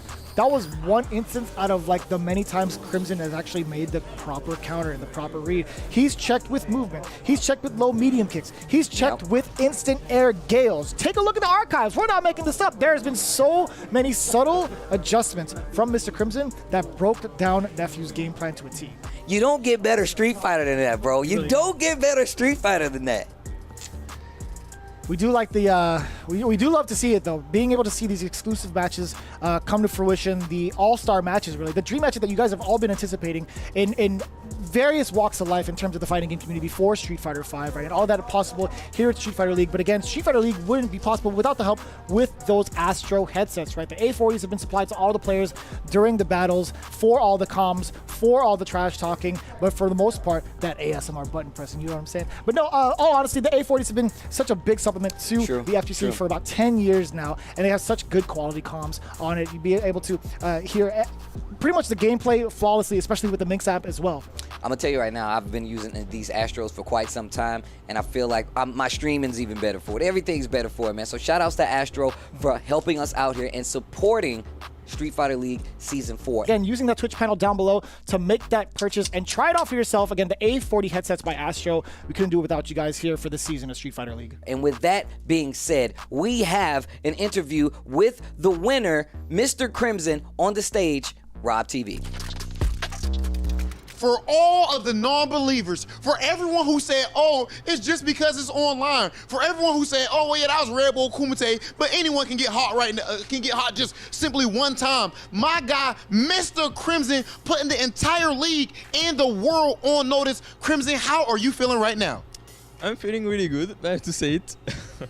Bro, I'll tell you what, Dawson, his defense is a big weak point for him, right? He walks extremely slow. You don't have wake-up DP. Even his jump is floaty, so you got to do air gale. Your defense was out of this world. And from a player perspective, what I noticed that was extremely interesting was the fact that even going up against Punk, you would tech mid-screen a lot sometimes. Like, it was not uncommon. Your read on defense seemed extremely consistent. A lot of people say, oh, just take the throw. You don't seem to subscribe to that theory. Yeah, no, I don't really like this theory. In UYU, we take a lot of throw because, of course, the risk reward is not good, but the psychological damage that will get your opponent when you do it is huge and underestimated, I think. So yeah, sometimes I take the throw, and defensively, like I play Colin, I played Karin, so I understand. I think those characters are a bit, yeah. So I want you to tell me a little bit about, as far as your whole team, you guys clearly have very unique strategies, because I'm going to be honest, everyone behind the scenes, all of us, and I'm sure everyone watching from home, has had the theory of like, why the Cammy ban? Like, I feel like you pretty much banned Gokin or something like that, bro. Like, you banned nobody on the other team. What was the theory behind going with the Cammy? It seemed like a flex. A little bit. Oh, yeah, that's it. No, that's not true. We didn't thought that they would ban Fang. Yeah. And Cammy is annoying for Fang. Yeah. So we just say, okay, let's be comfortable with Iskarin of Speak of Punk. He's comfortable. Fang, Colin. I'm comfortable with my character too. We don't really need to ban a main. Yeah. So let's just ban the character who can be annoying for us, and even if they play their main, it's okay. Clearly, you got strategy worked out perfectly. Now, something I want to make sure I address, okay? Of course, sometimes we joke around, free you, so on and so forth, right? But the best players in, my country, in America, are, of course, Adam and Punk. And you beat Adam at, actually both of these players at Red Bull Kumite, and then came here and have beaten both these players again. I especially want to focus on the Punk one. I know you put it in interesting words before. You said, oh, I'm curious to see what happened with me and Punk. He's teabagging you. He's going in on you. You guys have your history. What were you thinking with that match right there? Do you feel like you sent a message with this victory? Yes, he showed me a few interesting stuff, like crunching heavy punch on float. He got this multiple times. Also EX Tenko, but EX Tenko can be bait by early jump heavy punch. But about the UYU thing, UYU is here to do some damage. I'm here to do some damage and just enjoy the show. Yo, and what a show it has been up to this point. Ladies and gentlemen, of course, they were just getting started. Even with that being the case, as you can see, Mr. Crimson and Vodafone Giants are looking amazing. Going to be tough to stop. 2-0 up to this point, convincingly, I might add. But next up, we do have Team UYU going up against Team Nordovan, and you do not want to miss it.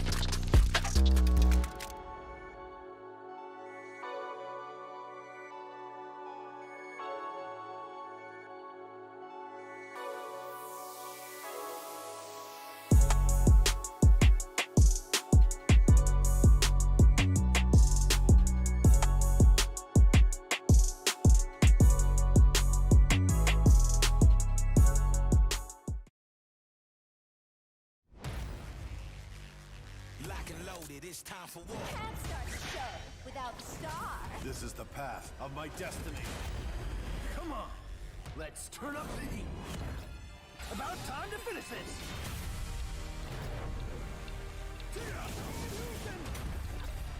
See what I'm really made of.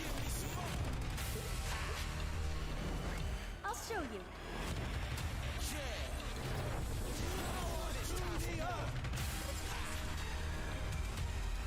You like this? It's time for war. That is the truth of what you must seek.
Already going into the next battle, we have ourselves quite the showdown. It's going to be Nordovan versus UYU up next, and you've already seen the storyline thus far, right? Nordovan already showing their worth, being the brand new team in Street Fighter League Season 4. UYU still trying to find that W on the board, but again, they have that new reformed team with NL, of course, Kami and Oil King by the wayside, helping NL get acclimated with this whole format of Street Fighter League. As it stands so far, there's been a lot of problems, at least from what we've seen, in terms of finding that right team order for Team UYU. Yeah, the team organic, like, we've already seen this team before. We've seen Oil King, we've seen Kami, we've seen them in their respective instances. We know NL is a killer, but how does he fit into this team? How does he fit into that team order? How is that dynamic going to work? We've seen NL make some great plays with the characters available. However, you know he's going to be the target for quite some time. They're never going to want to fully deal with him. But then on the same side, it seems like we're getting the trend of Armika being the ban when going up against Nordovan. So now I feel like it really puts Phenom in a place where he can literally play one of three characters. Veggie as well is a person who, to my knowledge, only plays Birdie, but obviously is going to have some kind of backup. But then Luffy is the person who's left playing. But on the same note, that can be a valuable team strategy as well going forward. Having somebody being like, look, you know they're going to nerf you, but next half of the season, they're not going to be able to nerf then you. I feel like then you're going to start picking on the person who has not shown his secondary, who might be Veggie, but then that leaves a lot for Phenom, a lot of liberties for him to pick whatever character he wants to. He's very proficient with Nikali, very proficient with Karin. Already seen the kind of damage he's done with both already up until this point in the exhibition as well in regulation play. So it's going to be very interesting to see what's going to happen with this team dynamic for at least Nordovan as well. So Phenom, again, being, I feel like, one of the key components for this team. Oh, most definitely. Look, Luffy is an Evo champ, so obviously people are going to be like, yo, that's a major threat. But if you look at Phenom has a Nikali that might have been the Nikali for a little bit, you know what I'm saying? But it seems like Nordovan has a very tight-knit group, right? Even though UYU is a family-made team and they've been in the FGC for quite some time, I feel like they're trying to struggle. They're still struggling to find their footing when it comes to this team dynamic, when Nordovan is like, yo, we're in full swing of things. So this is going to be a very tough match. And it's kind of funny you say, we talk about the team chemistry and the team synergy. We have one of the teams with Team Nordovan who's pretty much brand new to Season 4, but they've already find themselves in a very comfortable, or at least a solid position in terms of the standings as well. In fact, we do have Phenom standing by with Rob TV to kind of talk to us a little bit more about Team Nordovan. The mane of a lion and the heart of a cute puppy. My God, the one and only Phenom. What's going on with you, bro? Would you agree with that analysis, that description of you? I mean, kind of, a little bit. Like low-key? Yeah, a little bit, yeah. You know, so I think that a lot of people don't know, and one of the things that I want to know more about, because I've heard about just in general that you used to fight, but I don't know like all the details in depth. How did this whole, actually before we get to the transition part, what is your history of fighting? Is it MMA, boxing? What is that? I did mostly like kickboxing and Muay Thai. Yeah. But I never competed in MMA. MMA is just something I trained like on the side, kind of like. And it's also a bit weird to say you train MMA because really you just train everything when you do MMA. It's just pretty much boxing, grappling, all that stuff. So I did that mostly on the side. But whenever I say that, people always like, they remember the MMA part. Yeah. But I always really say I'm mostly like I did Muay Thai a lot. So you probably could beat most of the entire Street Fighter 5 cast in a. Street Fighter League cast. Street Fighter League cast in the fight, huh? I mean, I don't know. I mean, a fight is very unpredictable. Yeah. So you saying that because you know I'm here. You know. I mean, I never. You can never be too sure in a fight, but I mean, if you end up in the situation, you just gotta know how to defend yourself. Yeah, well, you know. I'm from the hood, so I don't know if you'll be able to get that enough on me, my guy. But in all seriousness, I do wonder, how do you go from something like actually fighting to getting into Street Fighter? Like, going into fighting games. Yeah. What was that transition like? Were you already playing fighters, or how did you get into all of this? I've always liked the fighting games as a kid, so I was already playing Street Fighter since like 2009. Yeah. And I started like training in martial arts since like in 2010. But I did the kickboxing, I did the Muay Thai training from 2010 to 2015. Yeah. So after 2015, I just have mostly been focusing on playing. And I've always just been like attracted to like the 1v1 aspect. Yeah. So whether it's video games or sport, I've never been a fan of team sports or team games. It's always for me. I've always liked to do 1v1 things, and that is why I like to do it. So a player of your skill level, I don't think that's ever happened. Like a player from your skill level coming from Norway. Yeah. Right. Like that's not a scene that we hear about a whole lot, generally speaking. So is there like a big FGC in Norway, or was there when you got into all of this? Back when I started playing, like competing in tournaments, was first in Norway in like 2010. And back then, in the SF4 era, in the beginning of the SF4 era, there was a lot of players in Norway actually. As time went on, it got smaller and smaller for whatever reason. It's pretty much only me and Veggie who kind of made it how to say, into the mainstream. Into the kind of like we kind of became professionals. Yeah. And a lot of the people that we grew up playing with, they've stopped playing. Yeah. But now there is a kind of a small like a resurgence. Yeah. In the Norwegian FGC for Street Fighter, I mean. Okay, and character-wise, bro. Yeah. Like, of course, you playing my girl Karen. I've seen you play Guile. I play Guile as well. Nikali, of course. Yes. You seem like a tear whore, man. No. I ain't gonna lie to you, my G. No. Hey, look, it take one to know one. I'm never gonna play a trash character in a fighting game, bro. It make no sense to me. But I'm just saying, Nikali right now is bad. Because you command grab Daigo 5 times. It might. Maybe. Because you command grab Daigo 5 times, bro. Do you think a lot of people probably look at your play style and and think that that's how you play on a regular basis? Like just because of one huge moment that happened? Yeah, I mean, it's understandable. Most of the people who watch the game, they watch it for fun, but they don't really understand the game that much. Like they don't really see what's happening in the neutral or what lies behind decision making. Okay. They'll see these moments like that. Yeah. If you command grab someone a lot, if you DP someone a lot, and then they'll form their opinion about you around the small things they understand, but they don't really understand 90% of what's going on. So how can I blame them for thinking that? They're just entertained. They just want to be entertained, I feel bad for them, but it's okay. Yeah. Well, that's understandable. Okay, so the last thing I want to ask is, next up, of course, you guys are going to be going up against Team UYU. Yeah. Now, of course, right now the momentum isn't rolling in their favor so far. You guys are coming off of a strong win, and they're currently 0-2. But I think, like I said, I think that's an amazing team that it will be turning it around, whatever team they may turn around on.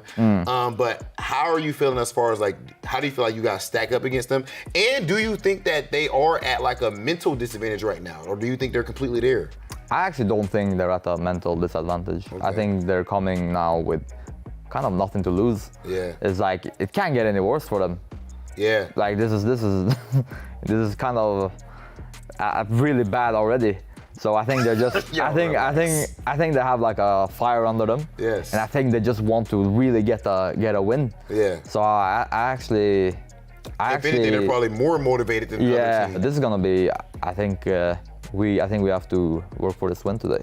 You got any tournament history with any of them? I played, it's a long time ago though. Yeah. So like NL, I played them in 2019, was EGX, when we made Akuma. Yeah. And I won that. But it's obviously not easy. Yeah, so it's like him, Oil King, even Kami's set is also pretty, like he knows, he has some V-Trigger too. Nonsense, he's really good with it. Yeah, so like I think they're all dangerous, so we have to be ready. Yeah, I mean, I'll tell you what, it seems like from the vibe, if you seem extremely confident, you seem calm and everything. Brother, I'm wishing you the best of luck in your next match. It is going to be Team Nordovan going up against UYU.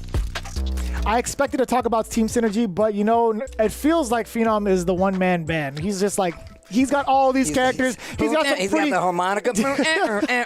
He's like, he's doing it all. Hey, take his harmonica. It's cool. I still got the drum. Boom, boom, boom. Oh, but so that interview really much highlights what we were talking about earlier, right?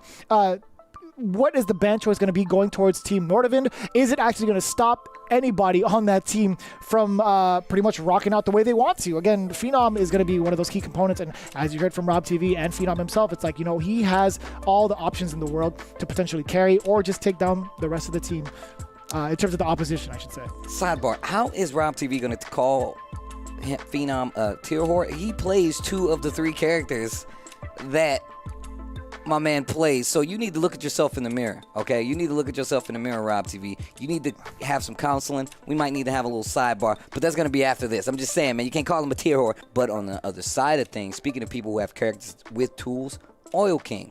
Oil King is a very strong player. Rashid, one of those characters that if you see, you know, all right, this guy definitely knows what's up. They've been playing him for quite some time. And it's Oil King. He's one of the Rashids of the world. Yes. But we haven't seen the Rashid. I'm still curious of why. I'm really curious of why we have not seen the Rashid and Oil King, but I think we can get a word from it because we have an interview with UYU's Oil King. We're going to take it to the stage with Rob TV. The one, the only, shorts but long money, my guy, Levy Lin, a.k.a. Oil King. What's going on, bro? I'm fine, thank you, Rob. Nice to see you again. Oh, it's nice to see you too, bro. You know, I feel like you got to be the sexiest man in the entire FGC, easily, outside of me. I think one of it, yes. Yeah. One of it. You agree? Okay, so you know, right now, Oil King, it pains me a little bit because I wonder what's going through your mind with you guys being 0-2 for the time being. I know we're starting out heavy. I know we're starting out kind of heavy because I hope that you're not in your head too much about it. Of course, 0-2 is set, right? But I think just like you said, I think this season is a whole new season. Yes. The season just started. We need to let it pass. Yep. We need to look forward to the future. Try next game we will try better and better. Yeah. Try to do our best. I think we will be fine. I think even not only me, I think Kami and I know we are confident. We are comfortable. Yeah, that's good. I mean, your energy seems really good, and I feel like it should be. I personally, I don't know if I'm allowed to say this sort of thing, but I 100% think that you guys are gonna catch fire and put in work throughout the season. Yeah, you know, that's just keeping it a buck with your Oil King, keeping it a buck. So right now, when it comes to NL being banned, the Candy being banned, right? I think 100%. Everyone's gonna ban. First round, I think everything will ban his Kami. No one like his Kami. I feel like he has like more than one main though. I feel like Akuma is like a main too. Like, it feels like it's hard to ban, but maybe the Akuma nerfs. There are Akuma nerfs. I think NL, no matter his Akuma or even Ryu, it's both strong, but of course his Kami more stronger. Yeah. You know, the vision this season is Kami way better than Ryu and Akuma. Okay, so speaking of characters overall, we know you the most for your Rashid. Yes. But lately, of course, you've had the Seth as well. Yes. You know, the V-Trigger 2 and all of that, the cheapness. It's not cheap. It's V-Trigger 2 is not cheap. I can't V-reversal some of them. You need to practice of it. Yeah, maybe. Will you show me the tech while we're here? What do you mean? The tech? Yeah, like show me how to defend against it while we're at Street Fighter League. It's hard. That means it's cheap. Okay. So, but we know you more for the Rashid. But even when you're not being banned, sometimes you're choosing to go with the Seth. Okay. Are you not feeling Rashid right now or what? No. That's because sometimes it can depend on the matchup, you know? Okay. Because of course Rashid is my man and Seth Seth is my secondary, right? Yeah. But after last season, I try to let my both character same practice. I want both characters same strong. You understand what I mean? I understand. I want no matter when I need to use no matter Rashid or no matter Seth. Yeah. I both can do well. That's what I want. Yeah. You understand what I mean? Yeah, that's understandable. Like you basically have no secondary. You can't be banned at that. Yeah, that's what I want. Okay, so as you know, speaking to your training process in general, how was the prep for Street Fighter League for you? Like when it came to your practice for this tournament, did you actually go and study? Like, do you like to go and study your opponents as far as like their player tendencies, or do you just have character strategies? Because I was talking to Problem X in the hotel, and he said that he feels like there's some people who overly break down people's tendencies from watching their replays, like overly try to figure out what does this guy do? Does he tech a lot? Does he, instead of just practicing the character matchup, and then when they go play them, they might do something completely different and you're gonna lose because you're not gonna adapt, right? I don't know exactly where I stand on that, but what do you think about that? Like, how is your preparation when it comes to tournaments? Usually, okay, for this tournament SFD, because we have 16, my opponent is fighting, right? Yeah. So 15 people. So I will just for the character strategy. Yeah. But for the single tournament, if now I already top 8, of course I will do the same thing for the top 8 player. Yeah. But for this tournament, because we have a ban rule and I have 5 opponent team, so I think it's hard to do that. Yeah. Right. So I more focus about the character strategy. Oh, that makes sense. Yeah, that makes a perfect sense to me. I mean, yeah, I guess if you're like in the top 8, you can more so lock in. You know exactly who you're gonna fight. Another same player. Yeah. Okay, and for your next match, as far as your current focus, you guys are going to be going up against Team Nordovan. Yeah. Strong team, I think. I think so too. You know, of course they have Veggie and even the players who will be looked at as even stronger or more accomplished, Luffy and Phenom. What do you think about that matchup? Like how you guys match up with them? Do you have how's your tournament history with those players, or anything of that nature? I think I don't have any idea about them, but me and Kami, we just discuss to focus our first opponent, no matter I will meet Maggie or Luffy or Fina. Yeah. Yeah, I think the team is really strong. You know, even Luffy, he got banned. When he got banned, he played Colleen. Yeah. It looks good. Yeah, it's when, nice. When they against Bandas, yeah, his Colleen looks great. Yeah. So I think now the team is good, but of course UYU is strong too. So we just will try our best. Well, O King, clearly you have that in spades, one of the most enigmatic players in the entire FGC, and of course a homie of mine. It's been a pleasure talking to you. Ladies and gentlemen, my guy, Oil King. Very, very strong point for Oil King there, right? To say they're not trying to carry, the instances from last season into this new season. Like I said, it is the new and improved UYU that we have for you guys.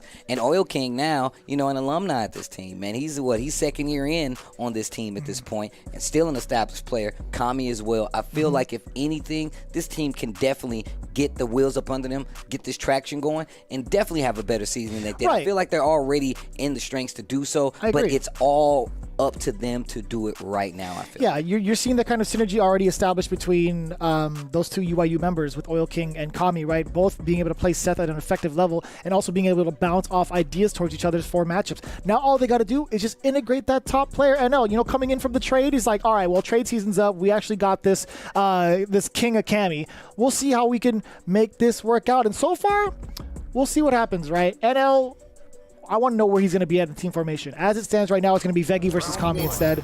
Birdie versus Seth is what you could expect. See how it goes out. As Kami always talks about people being tryhards and just cruising, but my man's he's got like 3 characters now, bro. He's playing the Seth, he's got an Akuma, he's got an Akira. You sound like you're trying, bro. I feel like you could have gone through the follow-up V-skill. I don't know, man, I got to check that out myself. But either way, that's great for Kami now. It does get the full corner control now. Tick throw back to back. No interruption there from Veggie. Okay. I was looking for standing in kick. Go straight in the trigger 2. Oh! Yo, Kami! Oh! Okay, EX. I love forward that. Throw. One more should be able to do it. Trigger on the table. Headbutt activation. That's going to take off a chunk. Damn, you can't eat too many more of those. You Don't can't eat no more of those now. Intermittent fasting. It's already nighttime. Yeah, bro, you right. Well after 11 p.m. You can't be doing that. Oh! Better be careful. You do not want to eat any one of these hits. Anything literally will do it for. Just don't eat, Yeah. Steve. That's the thing. Okay, there you go. Just don't eat. Don't eat is after 11. Nice check from Kami, though. That's a great time to actually get that dash in because you're already establishing, you're playing the life lead game. They're probably not going to go in, but Veggie guessed wrong with that one. That's great, actually. Taking your turn after the blocked V skill, and what a way to do so. Another big counter hit from the side of Veggie. EX Mad Cradle, get off of me. Trying to clear space out of the corner now, but Kami, there's a threat of that bullhorn, right? And the threat of the Mad Cradle again. But the life is definitely not even. Oh, throw this time, and keeps the corner. Great awareness. Stand light kick, goes straight into the EX, doing a little littering. Or Shadaloo base forward. Oh, back throw this time. Oh, wow, that crouch jab. Oh, man. So a lot of these times, these suctions have been coming out from Kami, right? If it's blocked, it gives Veggie a chance to fight back because of how negative it is, right? Like, you know, you're losing your turn. Damn, that was far. Wait a minute. That's a, now block forward throw, eats the EX, still has trick. Bro, got big. She gets brolic. Oh! Rah, that noise. See the flip hanging out. Du vinner neutral. So I'm thinking to myself, right? Birdie's going to have a better time up close. Oh, of course. Trying, to, you know, like after that V-Skill one has come out, right? It's a big threat. You could have maybe like a command guy come out, something off of the shorts, which we saw. It's a counter hit from Veggie. But when it hits, it's a pretty good deal from Kami. Oh, boy. Oh, wow. Wake up EX. You have to. Yeah, you charge. You have to challenge that V-Skill usage. The confirm. Okay. Hecaton Craze gets the knockdown forward throw. A stun can do it here. Goes for the cross up in the corner. And the stun. This should be the round. EX Cruel Disaster to close it out. Okay. First game going to Kami over Veggie. We actually had that conversation with the players not too long ago. How cool the names are of Seth's special moves. Yes. Cruel Disaster. That was a real question. That was actually legit too. Hecaton Craze. Annihilation Sword. Annihilation Sword for the axe kick. It's so cool. So we're going to take a little bit of time here from Veggie trying to change it up here. Going back into the character selection screen again. Birdie is going to be his choice primarily. It's now a matter of what's going to happen with the trigger, right? It is going to be Birdie time. Being able to contest from further out as well and not leave yourself too vulnerable. Problem is, if Kami snipes it out outside of a, I guess like a string, could jump in and get a full-on punch. Well, you still have to remember, though, like he can hold the bubble gun, he can walk forward a little bit. No, I'm talking about trigger too. Oh, you're talking about trigger too, excuse me. Yeah, actually, that's even better though, because he's been using a lot of those headbutts and blocks. Go straight into trigger two. That actually starts Birdie's game plan in trigger two. Oh, wow. Bullhead, I like that, sounded sick. Ooh. Another counter hit from the light coming in from Kami. And I like Veggie now going forward to establish that dominance with the normals instead of opting to go for V-Skill because we've seen that punished a good amount of times so far from Kami. Nice. EX Cruel Disaster here, gonna get the carry, go straight into trigger two. Watch out. out. These setups. Didn't have access to that in Season 3, that's for sure.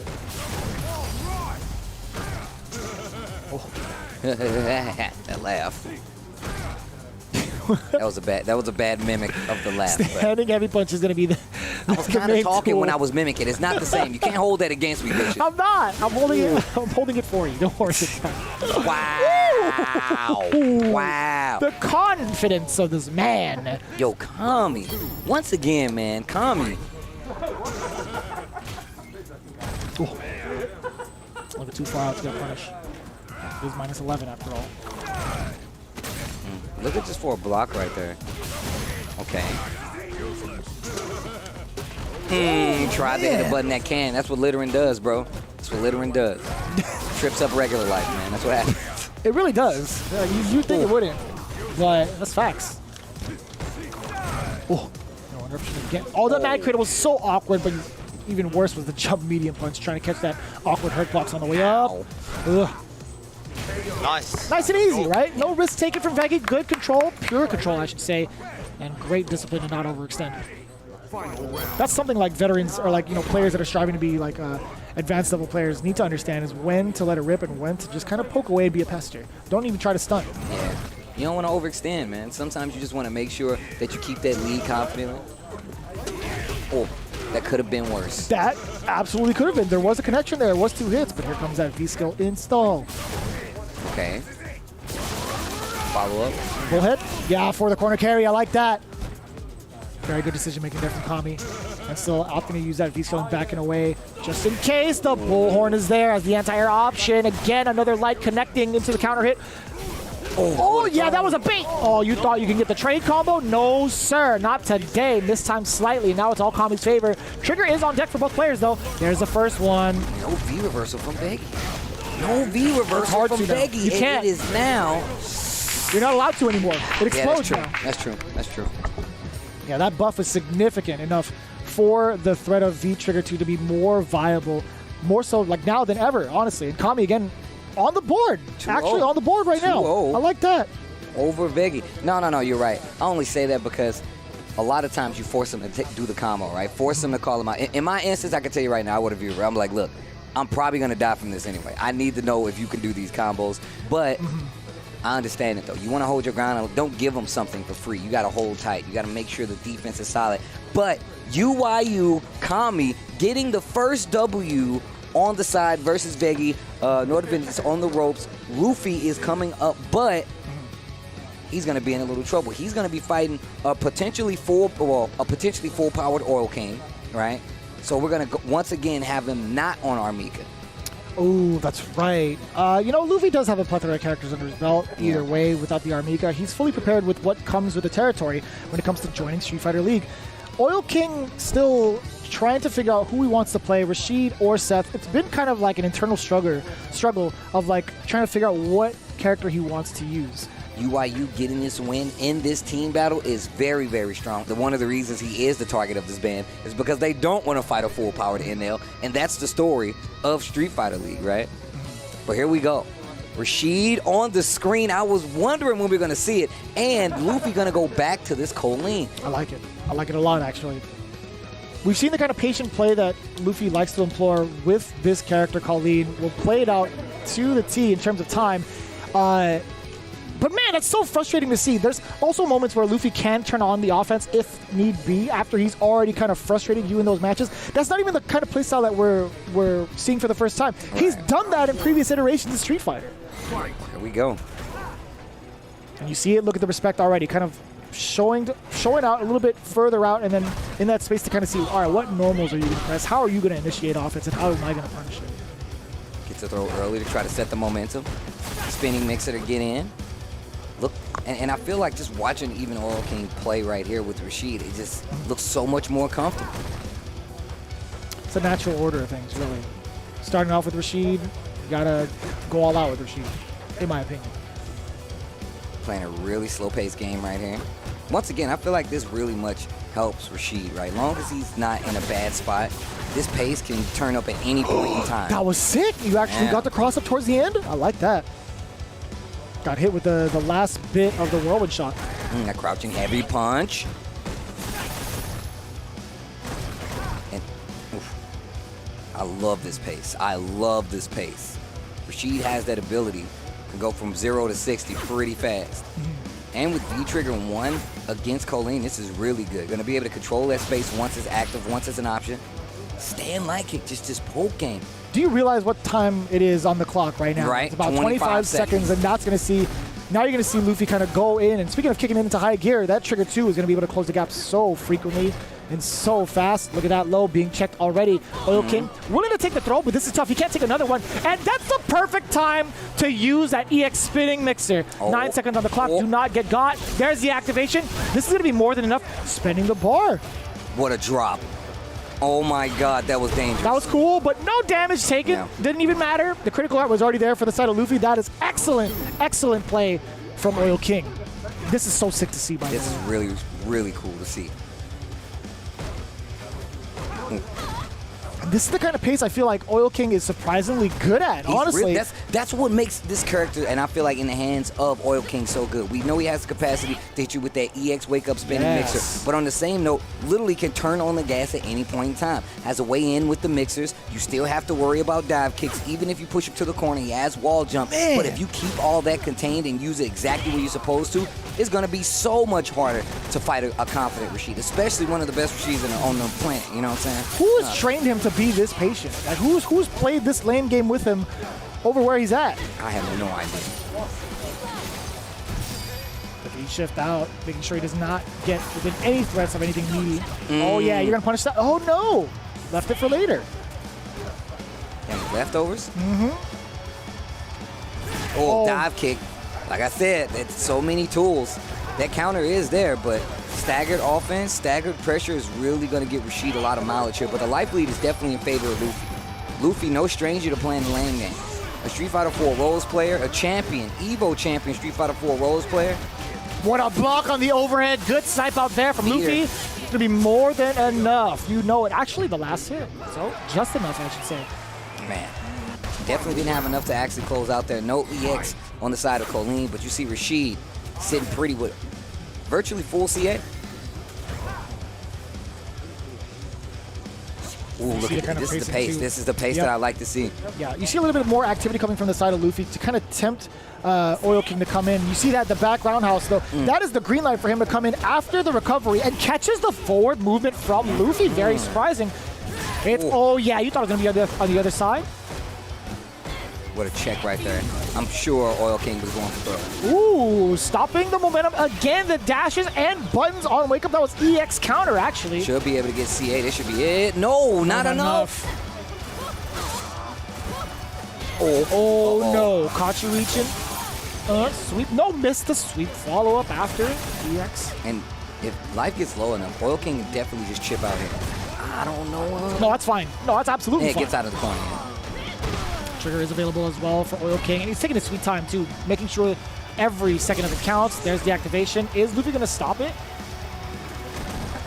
And I like that. Just the first couple of hits of the durability on that V trigger. Oil King looking as calculated as possible. That was beautifully done. That was fully orchestrated Street Fighter V play from Oil King. I'm gonna tell you right now, I like this Oil King play. I am such a fan of this Oil King play because you really do expect, you're like, all right, man, I'm fighting a Rashid. This dude's about to be everywhere. If you fight a cool Rashid who's gonna be like, you know what, I'm going to let you put yourself in danger, and then I'm just gonna use my tools to take advantage of it. Obviously, that's playing a character one-on-one, but Rashid is definitely really good at it. Yeah. There's something so special about this intricate level of play, just in terms of like trying to figure out how the opponent's going to move, how the opponent's going to react to certain things. And man, forcing errors from someone like Luffy is something that's kind of interesting to see, right? Oil King seems like he's in full control. In fact, he is in full control. Look at this right now, turning it on offense in the corner and not overextending. Yeah, and just stopped. Wow, Wake Up stand light kick. You thought spinning mixer cowboy, bro. You better stay away from me on Wake Up. This round looking really good. Back throw, no trigger on the table. Plenty of meter. Uses the wall to get out. Oh, activation is there also. It's going to be go off of the medium kick. No buttons pressed from Luffy, and it's going to be just one touch away with so much time on the clock. Can Luffy amass this comeback? It's going to be tough. Has plenty of meter, though.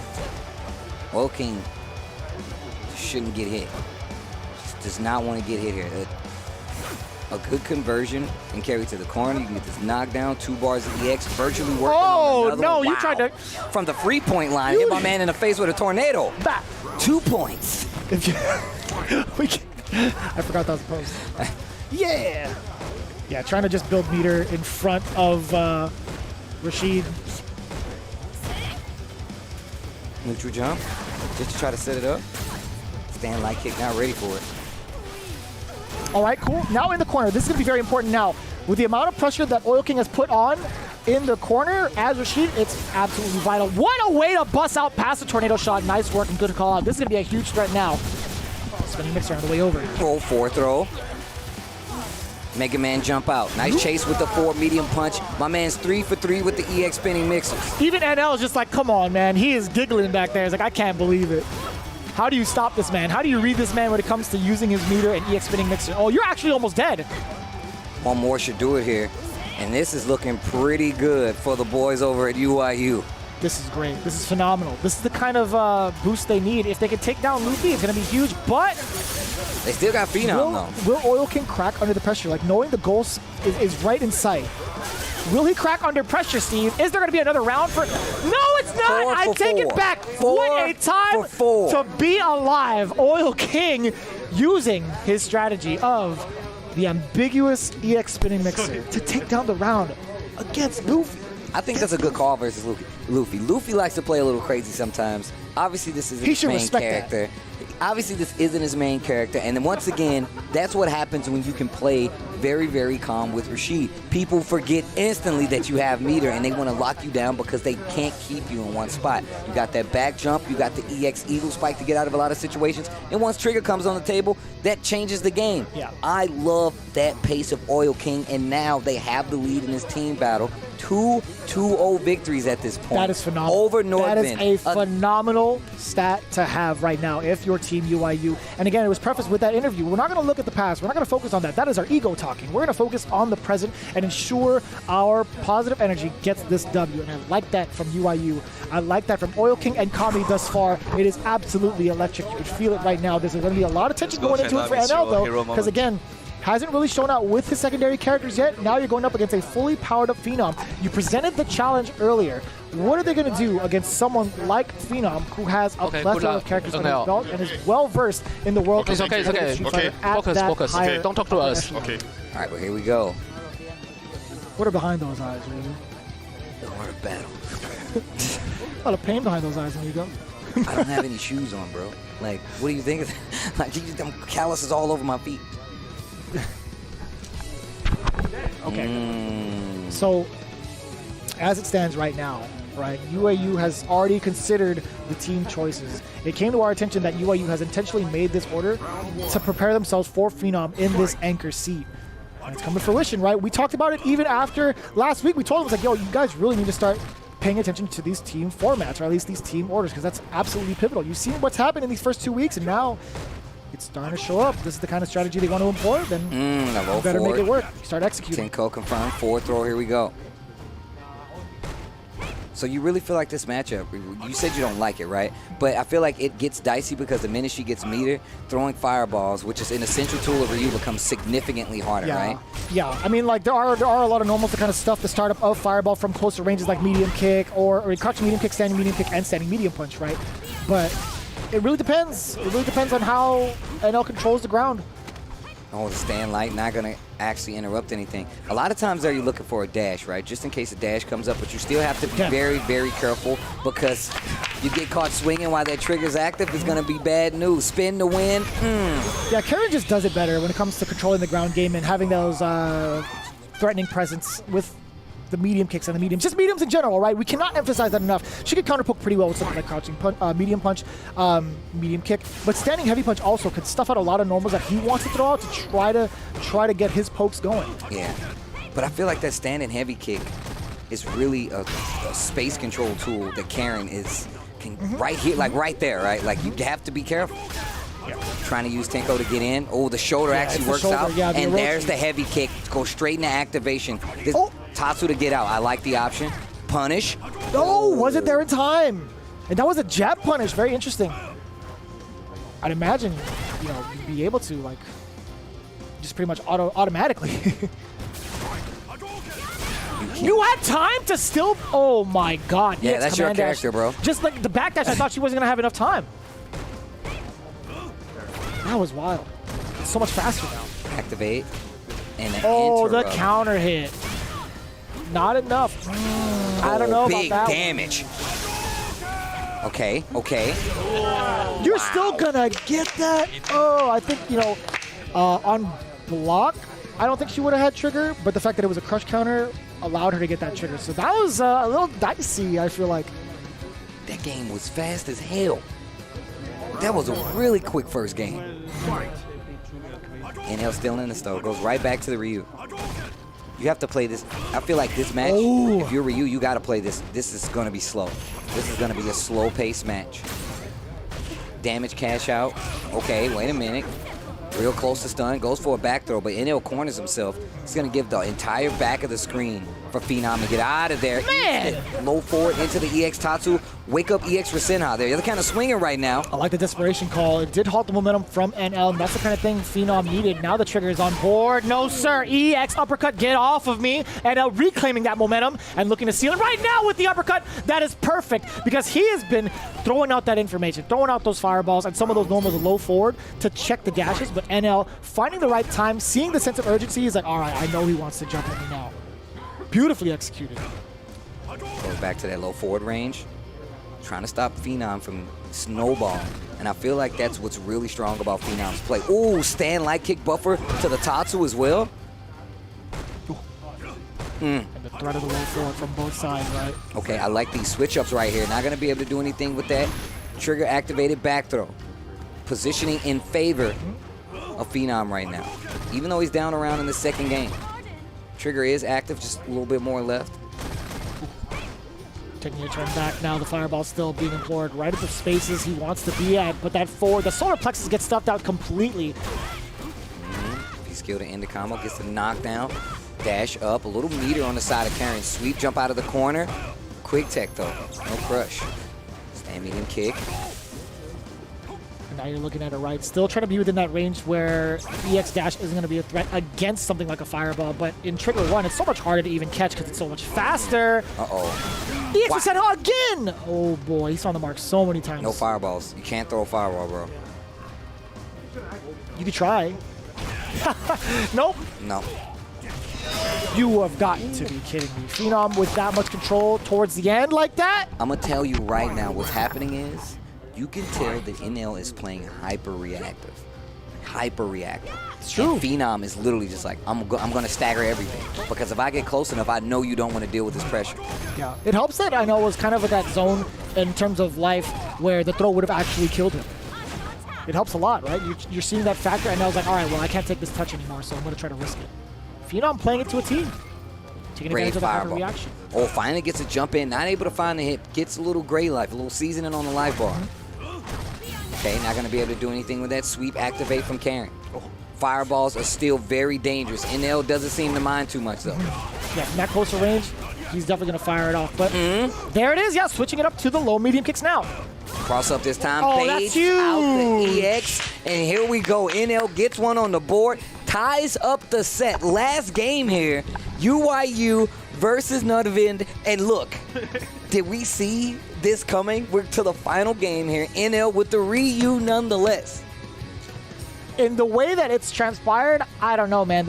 This is looking like a newly improved UYU, when not you know just you in don't really their team, when you have the life lead, like you don't their need to decision-making when it go comes to the team. try to like confront your poke with him. You don't have to play poke with him. You sometimes just wait like the bad fireball. He might do it actually. He might do a bad fireball and just wait for that. Try to bet him like from mid range with some poke, so he might want to fireball. Then you can slow down the pass. You don't really need to want to poke him. Sometimes just adapt your range with the match, so he can be bait somehow. And I hate to bring it to that, where it's just like, yeah, he guessed wrong. That's why he lost. There's a little subtle nuances in between. So, fact of the matter is, I think Karen is going to be the solid choice against someone like Ryu. Oh, wow. Blocks. Go strike for the crouch medium punch. Full combo conversion. Shoulder. Using it to push NL to the corner. I felt like he would have been, at least within range, to get something off of that. That block fireball from that close. Big confirm. EX for Senha dumping out the damage now to build himself a little bit more gauge afterwards. The Fierce, no, nothing by it. Doesn't matter. You are going to get the stun. Legion 2 times over. No, I lied. Just some meter. Man, there's so much meter behind that, and the round already. Match point for Nordovan's own Phenom. Tier enthusiast Phenom. Okay, low forward working out using. That's what he wanted last round. Man, stand light kick once again. Phenom on set point here. Closes out. Will successfully have to take on Kami as the next player on UYU's queue. Oh, what an anti-air. It's just so well placed when it comes to Phenom checking the movement from NL. Man, here comes the switch up off of that sweep. It's so tense. It's absolutely so tense because anything happens, not yet. It wasn't going to kill. However, this last sequence, if Phenom gets a hit off of anything, it's pretty much going to deal the death damaging blow. Okay. Not going to be able to jump out of the corner. Back throw. Wait a minute. Oh, here it is. Yeah. And you saw NL instantly put his hand on his head like, damn it. Because he knew, but man, such sound play. You can't say anything about what Phenom was doing. Phenom legit was like, I know exactly. You know when a team is 0-12, they doesn't care. Got clipped a couple of times for that by that crouching medium kick. No, they doesn't care. But it really didn't they have nothing to lose. It wasn't a lot of things missed. It wasn't a lot of things missed. It's just that Phenom didn't give him the table to bring up anything to contest. He's like, you know what? I'm not even going to play with it. If you throw a fireball, I'm going to try to teach you not to. Actually use shoulder to push him to the corner. That was one of the main areas where NL was really getting in trouble. He would get pushed to that corner and really just got shimmied a lot, like stand light kick shimmy, heavy punch shimmy, just a lot of tools. And I like that you mentioned that corner control too. You see Phenom kind of changing it up. He likes to be that oppressive monster, as he should be with Karen, right? You talked about the shimmies, you talked about the mediums and the heavies being a big factor. In that particular round, he walked back so many times to anti-air NL. and that creates an even bigger threat, right? You're anti-airing somebody trying to escape out the corner. That's one intimidating factor. Then they're landing right in front of you, and you have an odd slot of normals to choose from. That inventory of plus frames is going to be so detrimental to your decision making. Inventory of plus frames. You literally pull system. out the book from the library stand, and just the bookcase just turns around. It says medium punch, low medium kick, whatever you want, a throw, the whole 9, right? Well, this is going to get more and more difficult. You can hear Phenom's team behind him, letting them know to be careful. Kami. But now you got Kami. Don't need to nervous because you still have me. Be patient. Just be patient. Patient. This is the most talking we've got from the UYU team, I feel like, this entire season, especially NL. I mean, obviously these guys have been talking to each other off camera, but I feel like part of the team dynamic is showing the other team that you guys are a unit, right? Have that team talk while you guys are up on the stage. But here we go. Kami going up against Phenom. It's going to be Seth versus Karen. Still Oil King waiting on the tail end here. And this is the kind of matchup I really wanted to see. This is like the ultimate test for someone like Kami, right? He's not aiming to be the best, but guess what? You're facing off against somebody who has that mentality, who has faced off against the best, and has been one of the players in the top spot for so long. Gets a little meter on top of it, spins it anyway. Not dead, but Kami is in a bad spot. And that was such a choice to use that crouching light punch, but still, you talked about how good that stand roundhouse is from Karen. And of course, that's going to be the normal to close it out. Looking pretty tough so far for Kami. You know, I know it's a different character, but still the pressure from this Karen really does remind me of his Nikali. Push to the corner and make you guess and just freak you out. We've seen the throw loops. Bro, I'm serious, bro. It's like, get to the corner and it's like, what are you going to do? Don't get shimmy. Throw loops used to be Phenom's favorite thing in the whole world. He carried a picture around it of throws in his wallet. It was the notation. He cut it out from a magazine. He's like, oh, this is the notation for command grab? I got it. Every time I see it happen, I just think, oh my God. Right. That's the kind of player Phenom is. He will really go back to that well every time. Okay. A ton of patience from either side. Okay, now getting the opening. Here's the time freeze. What's going to be the play here? A little bit of tick throw there from Kami. Here comes trigger 2. You can't do reversal out of that too far. I lied. I thought it was you double dash into it. You still got the standing fierce. What do I know? I would not have spent that meter because please kill. You got to kill. No. This is a dangerous situation because I feel like if EX would have killed, but instead, I'm just going to take a move or two. You're rich. You got plenty of these. Let me get one. It's too bad it doesn't carry over to the next round. It's really unfortunate. Big damage. Gets the V skill for the knockdown again. And once again, your favorite spot to be, not really, the corner.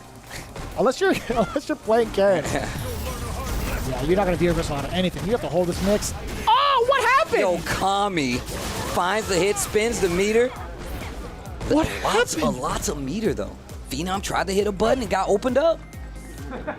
That was actually wild. You saw the whiff throw from the side of Seth. Maybe Phenom was like, oh, dang, I have to try to tech this. Speaking of tech this, Kami playing solid. Annihilation Sword, Garrett's forward throw, though. Still just sitting on this meter, fully stocked. Yeah. Just came from the grocery store of meter and just plenty of EXs. Full CA if you need it, and hell, throw a V-trigger in there. Treat it like the first of the month. You're about to pay this rank with all that money stacked up. Here we go, though. Gonna have a picnic with those resources. Forward throw in the corner. Now look at the pressure. Activate off the sweep. Looking for a shimmy. If Kami can find a hit, which he won't, that's gonna be the first game going to Phenom. Very impressive. That was really close there. That was really close. Nature, sometimes you can do the forward medium punch. If you can confirm it.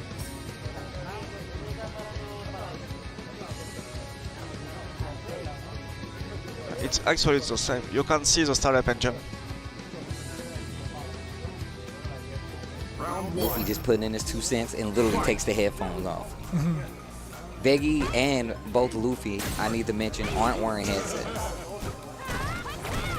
He's only put them on when they need to talk to Phenom. Has a lot of faith in his ability. Yeah, that's a huge signifier, right? That's a lot of faith in their teammate. and only saying things that they might have missed. And that's huge, right? Already employing that tactic, right? There's a lot of recovery from the side of the V-Skill 1 from Seb. You see it already coming into play. Back throw is going to be more than enough to stun, but here comes the trigger 2 activation. It's going to be a cross-up coming. Yeah, jumps out this time. Crouch and medium punch. Knows that Kami likes to push a little bit, right? So checks him with the crouch and medium punch. Didn't make anything big from it. Oh, tries to base. Look at that. Wow. You still got the confirm? Yo. Oh.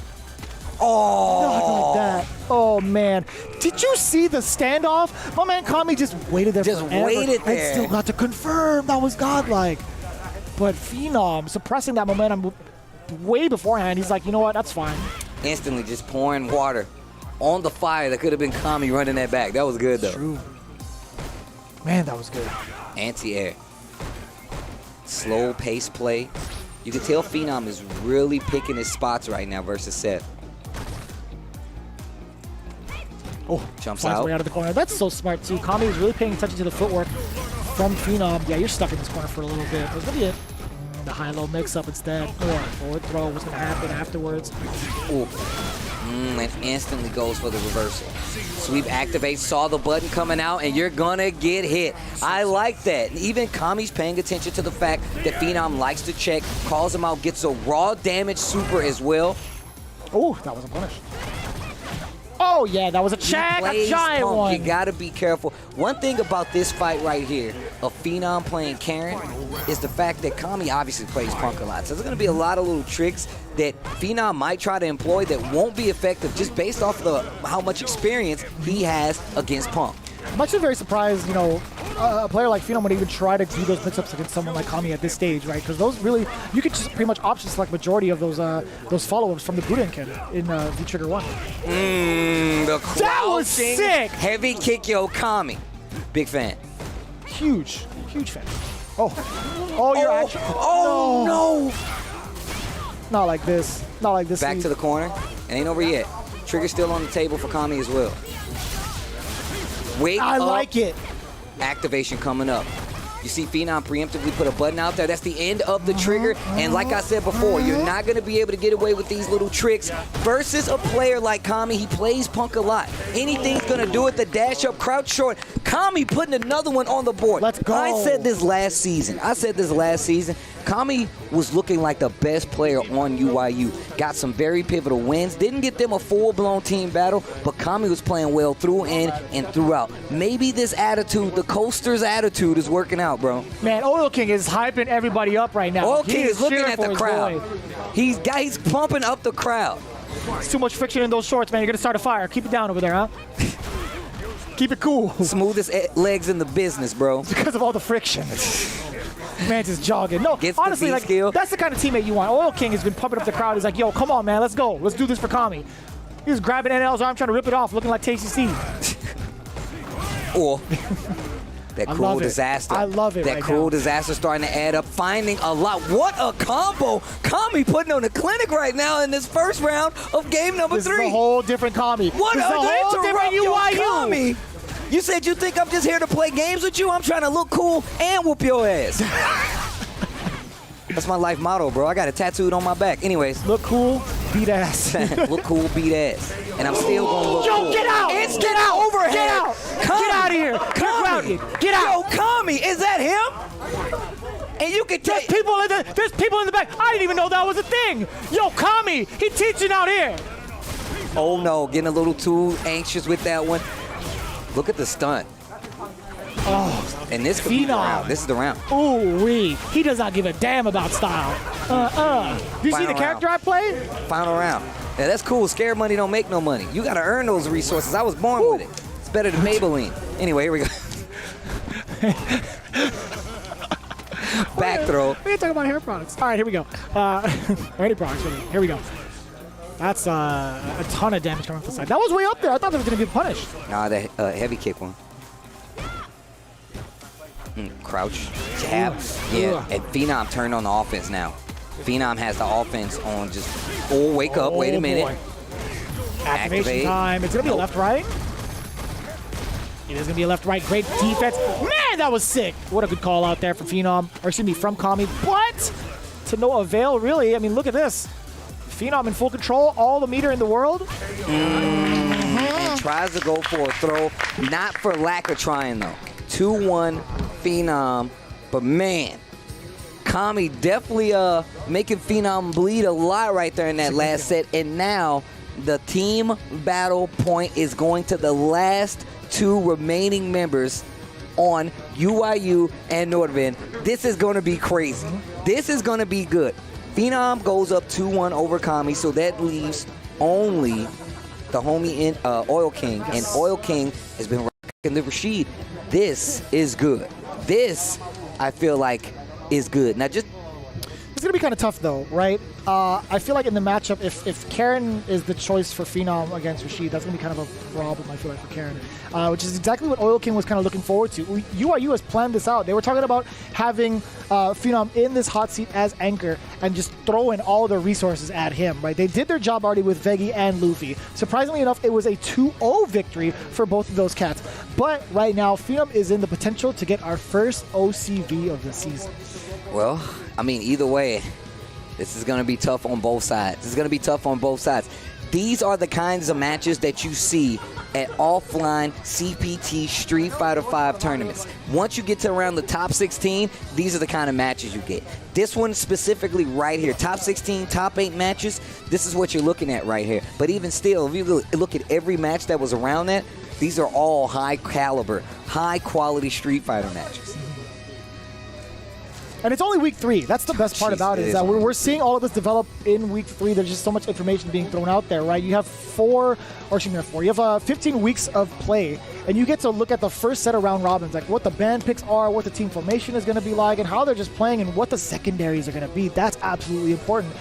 But man, I did not think it was going to be at this level already. It's been so early into the season, and we're already getting some major caliber play in Street Fighter. This is going to be I feel like it's a do-or-die situation right now for both teams, but mostly for UYU though, right? Think about this.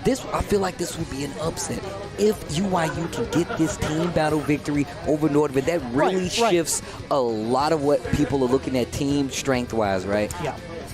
So we were looking at the standings earlier, right? Nordovan was still being placed at that second place spot, or at least should be currently because of their first win they had in that previous week. But as it stands right now, they're taking a lot of L's to get to this point in time. So even if they do get a W, if other teams perform well afterwards, still early in the season. Really, really tough, yeah. That's why this is so good. If UYU gets the W, that would be super significant in terms of standings. Exactly. Forward throw.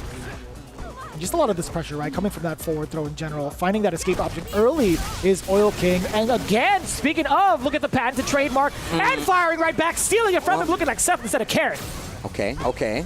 That medium kick, low forward activate, that trigger is there.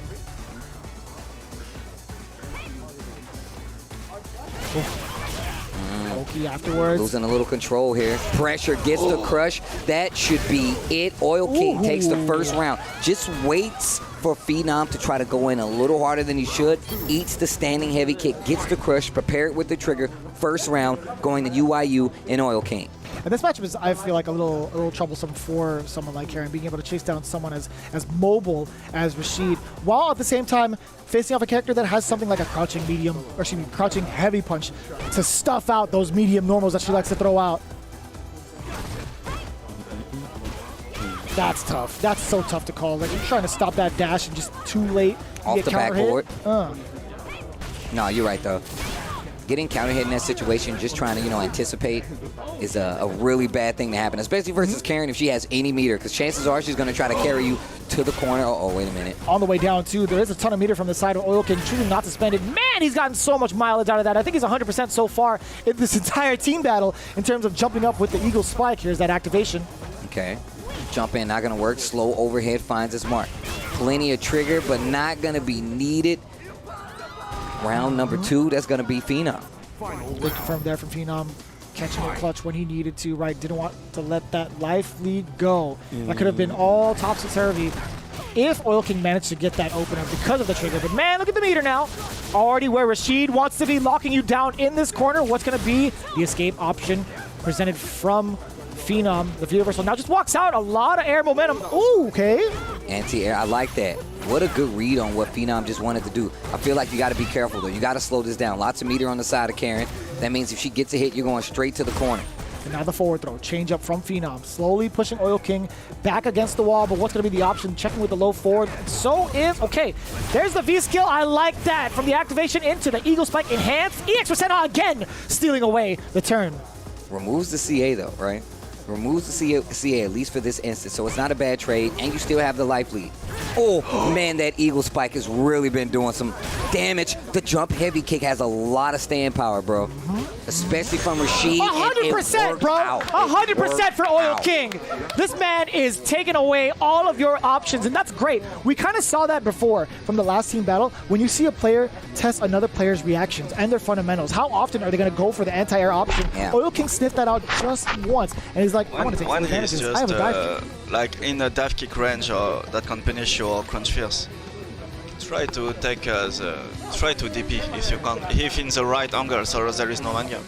It's annoying because you are not used to, but he actually got like 2 or 3 knockdown on that.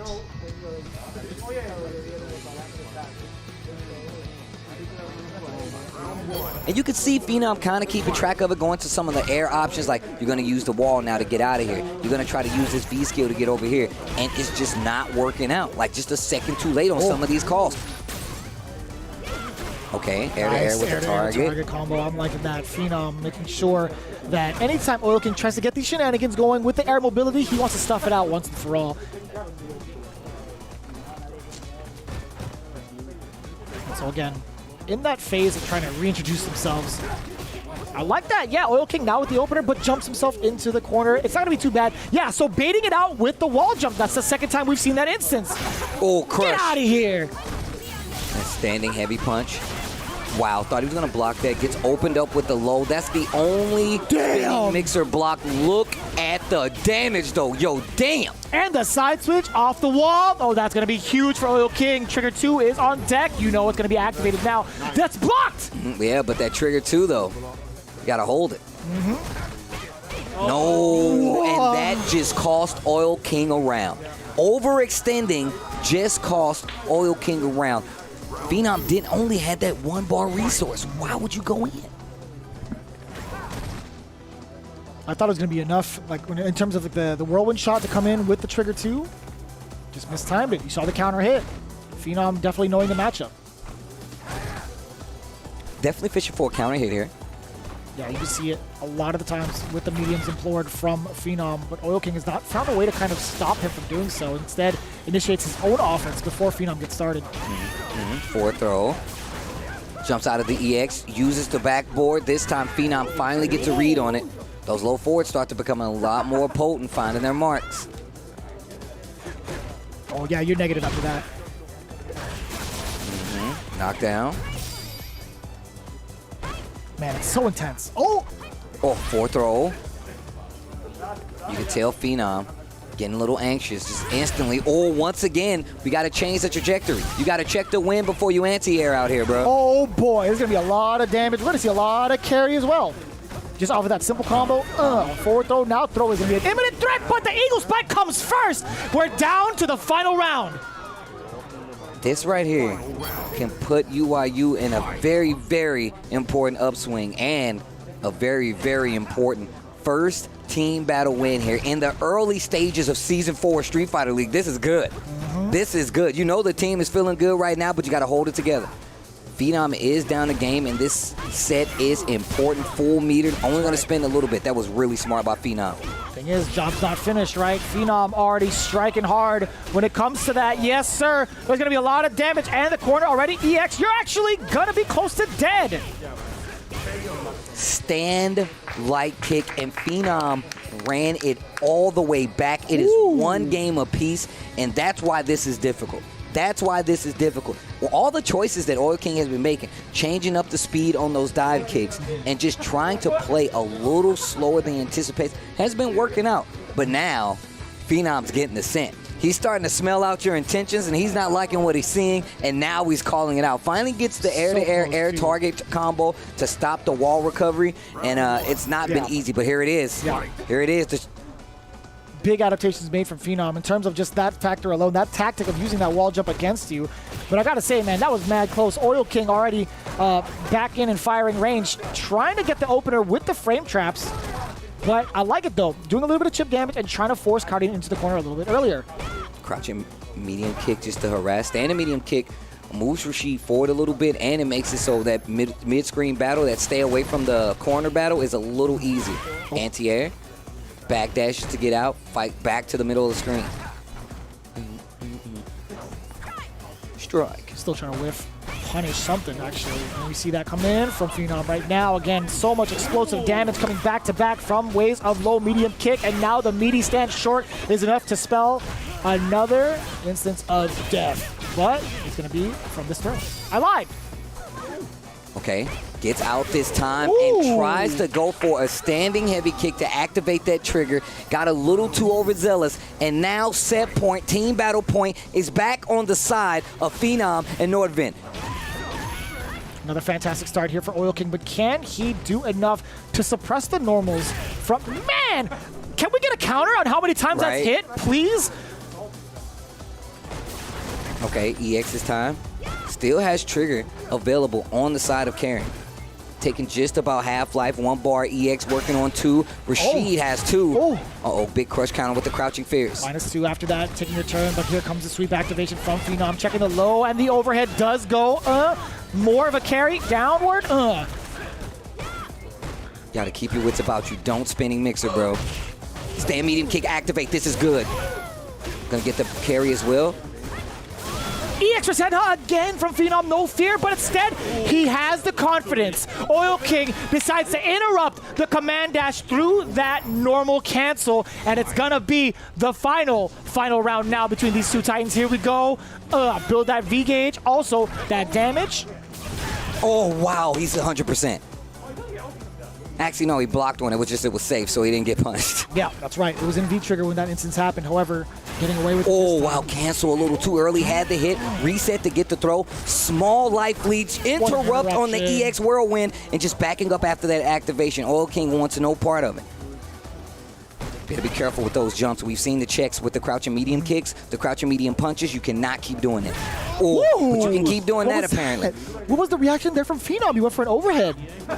And now those jumps are starting to add up. That back throw took off a chunk. Life is still significantly close. Lots of meter on the side. Didn't work this time, but it's safe, so you can't do anything about it. Retaliation with the crouch short. Spins the meter, so it's not going to be the kill. Oil King in trouble. There's a forward throw, and plenty of trigger, back throw, meter on the side. Gotta be careful. Another throw is not done yet. What are you gonna do? Puts himself in the corner, jumps off the wall. The sweep didn't hit. Blocks the sweep. He can't punish the sweep. That was actually intense. This is too intense right now. Oil King was not ready to get that punish on the sweep. Oh my God! Oil King secures the first team win for Team UYU. A new and improved. I said it before. You're new here. I've been here. UYU takes the team battle. What a match. I dare you to find me better Street Fighter. I said it. I meant it. And if you bring it, it better have a tag on it. Approved by me, damn it. Damn, that was sick. You could see how much it means for Oil King as well as Team UYU. What a pop-off, bro. You could tell how much they've been suffering and how much they've been holding back because of this. It does a lot of mental damage, man, but let's talk about the match real quick. That instant, that last second, that angle was so sharp.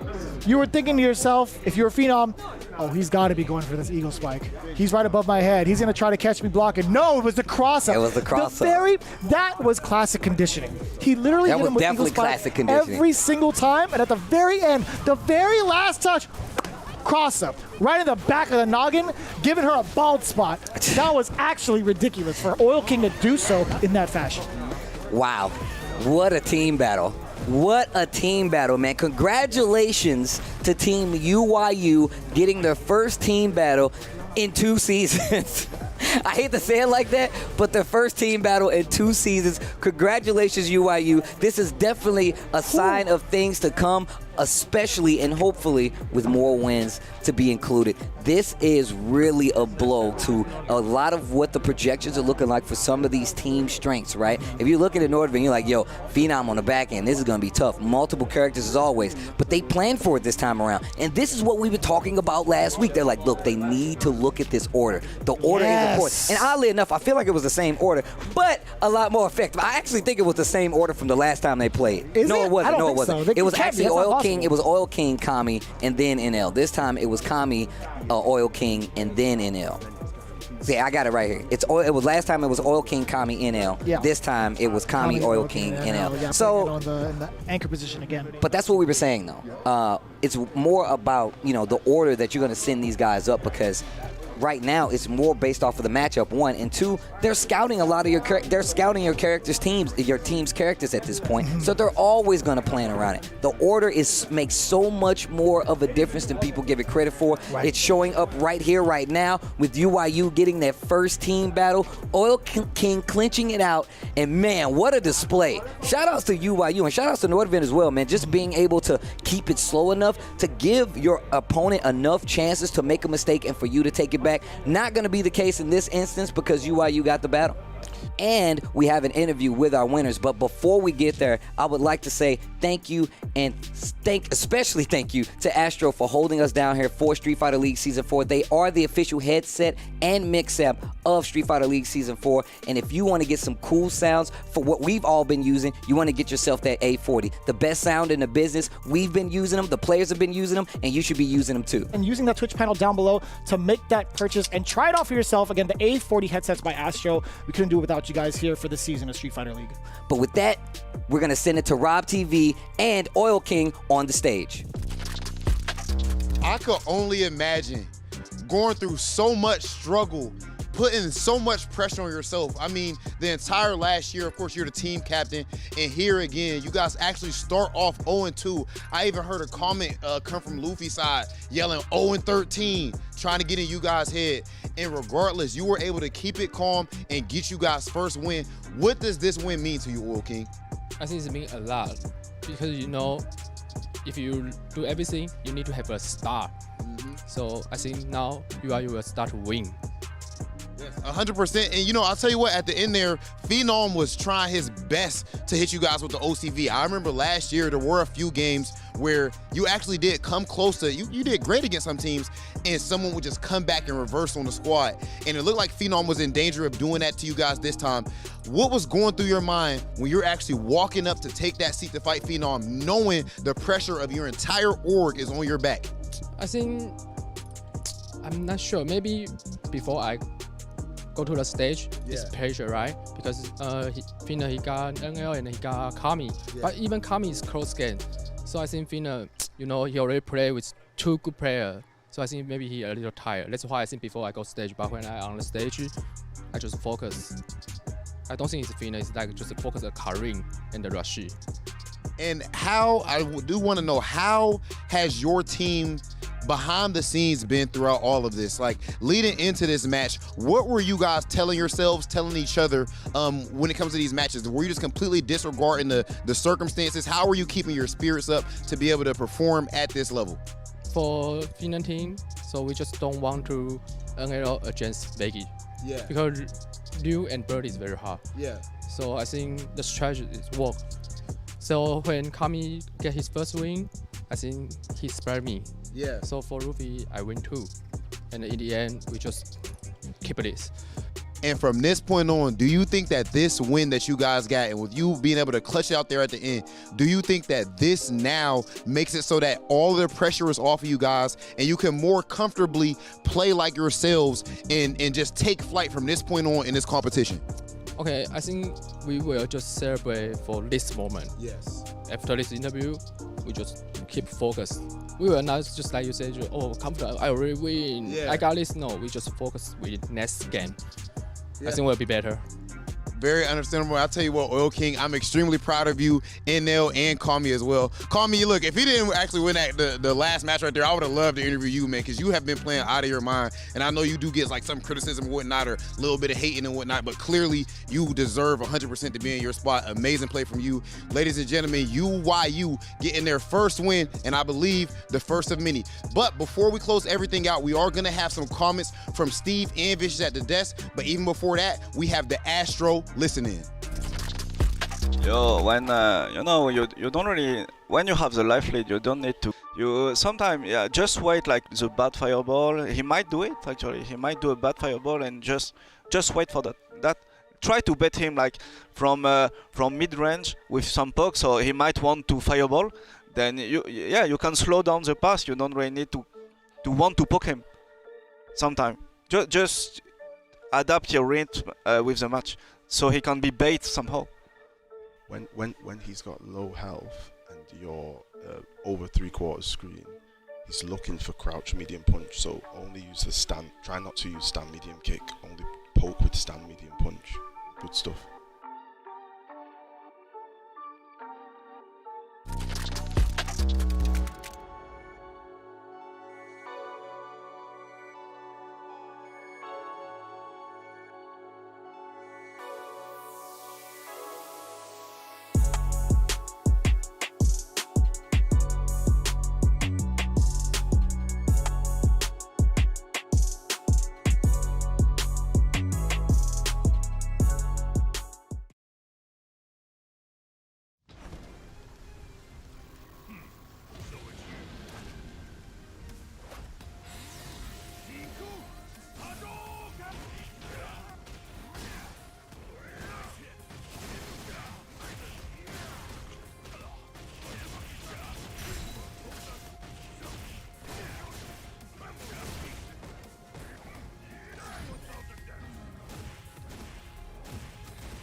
What's the meaning of fate?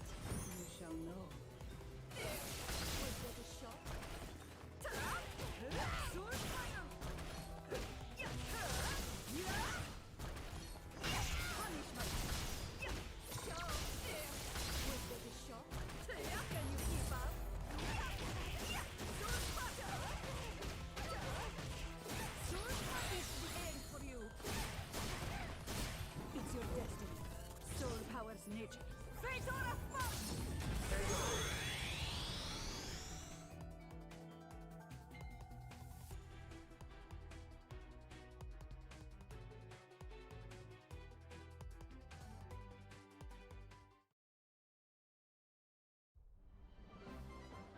Welcome to the center of the world. Great Britain's mighty capital, London. This country is incredible. I will become a lawyer. I have to. So then, let us unravel this mystery and discover what events led to this curious murder. Who are you? Turlock Shows. You must have heard of me. We must solve this case, Naruhodo-san. Let us engage in the art of deduction, Mr. Naruhodo. Well, what have we here?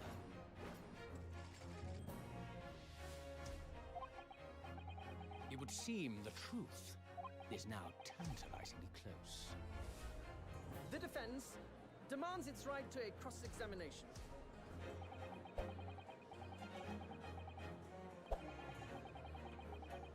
Objection! Your testimony completely contradicts the facts. Objection! My lord, with all due respect, this is an outrage!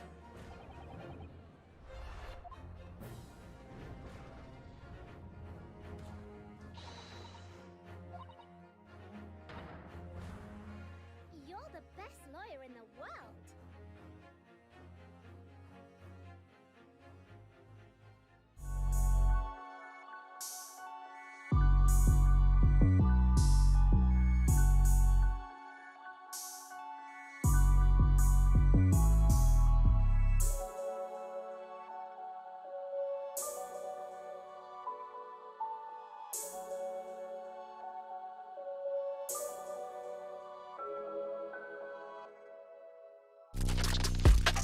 Of course, we had to break down this week's team battles as it was so electrifying. We've seen so many close matches. I think that's going to be the closest we've seen thus far, without a doubt. But I'm glad you guys are tuning in back with us. My name is Vicious, here with Tasty Steve. We're going to break down some of the matches that just transpired, right? Give me a little bit about what happened between the first team battle that we had in today's matchups. So Vodafone Giants going up against Panda. Panda, another new team, essentially, right? Except for Nephew, except for Justin Wong. Well, except for Justin Wong, excuse me, who is the newest member of that team. Going up against Vodafone Giants, a brand new team here for Street Fighter League. We already know they're going to be really strong. Vodafone goes for the Cammy ban. We find out later that that was kind of like a troll by the team to kind of give them full power, right? So you had Punk at full power, you had Nephew at full power, and you had Justin at full power. Infectious, though, too strong, takes out Justin. Nephew stays alive. Punk goes down 2-1 to Crimson and leaves it all up to Mr. Crimson. After he takes out Nephew, he successfully takes out Nephew, gets the team battle, and honestly, I just feel like Panda's really, really still getting into the swing of things. Yeah. Very strong team on paper. We've seen Nephew pull something back himself. We've seen Punk. Justin still getting into the swing of things. So easily one of the favorite teams out there, to be honest with you. Honestly, one of the favorite teams out there, if you ask me. But Vodafone Giants is going to keep that lead. They get the team victory. It's just really hard considering that even if, like, Mr. Crimson is such a dominant force right now. You had to watch that VOD. You had to watch that match because of the adaptation from both. Even, like, I got to say, like, when it came down to that matchup, I felt like it was more so like Nephew versus Mr. Crimson, because you saw the kind of power that Nephew had over Vegapatch. You saw the power he had over someone like Infectious as well, and how close it kind of was in between, like, the games, right? Sure, it was a 2-0 from the side of Mr. Crimson, but those matches themselves, like the rounds themselves, were actually pretty close. So again, it was a very, very heated, highly contested match. And then you're going into the next one, right? A lot was on the line for Team UYU going up against Nordovan, right? They still have not gotten their W until this week. And there's so much pressure going into it. And we heard that from the interview with Rob TV as well as Oil King, right? How much it meant to them with that pressure and what they're going to do going forward, right? It's the first of many wins. And the fact of the matter is they're not going to just celebrate just yet. They're still having their eyes on the prize. They're making sure their focus is going towards the goal that they need, which is ultimately to be one of the victors here in those 15 weeks of play.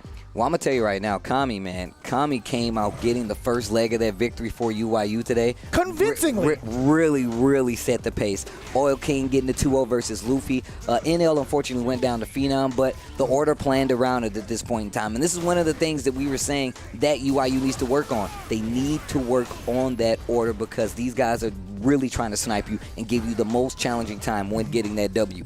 Didn't stop them this time, however, and it's even better because Nordovan is one of the stronger teams here with an undefeated record, even though we were only 3 weeks in, you know what I'm saying? Even though we are only 3 weeks in, an undefeated record and a damn strong team. UYU getting that victory over them is so strong because it's really going to propel them. Not only because of the W, but because it's going to raise team morale. Absolutely, you saw Oil King in the background going off, pumping up, the other teams because they were on the verge of that victory. That lets you know just how important having team synergy is. Not only the capabilities, not only the skill, and not only, the top tier character to do so, but having that team morale in a situation like Street Fighter League. Yeah, and that significantly shook up the current standings of it all when you see that W coming in from UYU. In fact, let's take a look at the standings now and see where everybody's at going into the next one to prepare you guys. Vodafone Giants going undefeated with those significant W's on the board. Again, it's only week 3, but still Panda trailing just behind it second at 1-1. Nasser clutching out with third 1-1. They haven't seen their third game yet, but they are over Nordovan. Just the fact that they have 1 game win over that team. And of course, down below, UYU with a W on the board, 1-2. And of course, we still have to see Bandits play towards the end there at 6-0-1. And that leads us to what we can expect for next week's battles to further shake up the standings. So next week, we still have great team battles left for. We introduced you to the teams, but here will be the battles for week 4 of Street Fighter League. We're going to have Team Nasser going up against Nordovan. This is going to be a slobber knocker. 2 of the strongest teams here with with great records, especially the Vodafone Giants. It's going to be electric. Right after that, though, our second team battle will be none other than Bandits versus Vodafone Giants.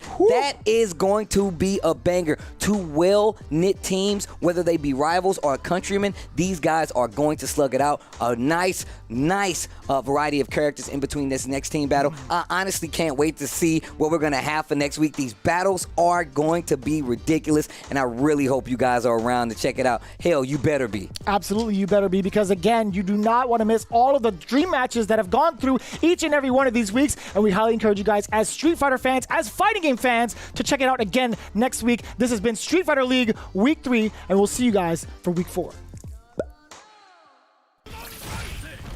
Okay, finds the CA.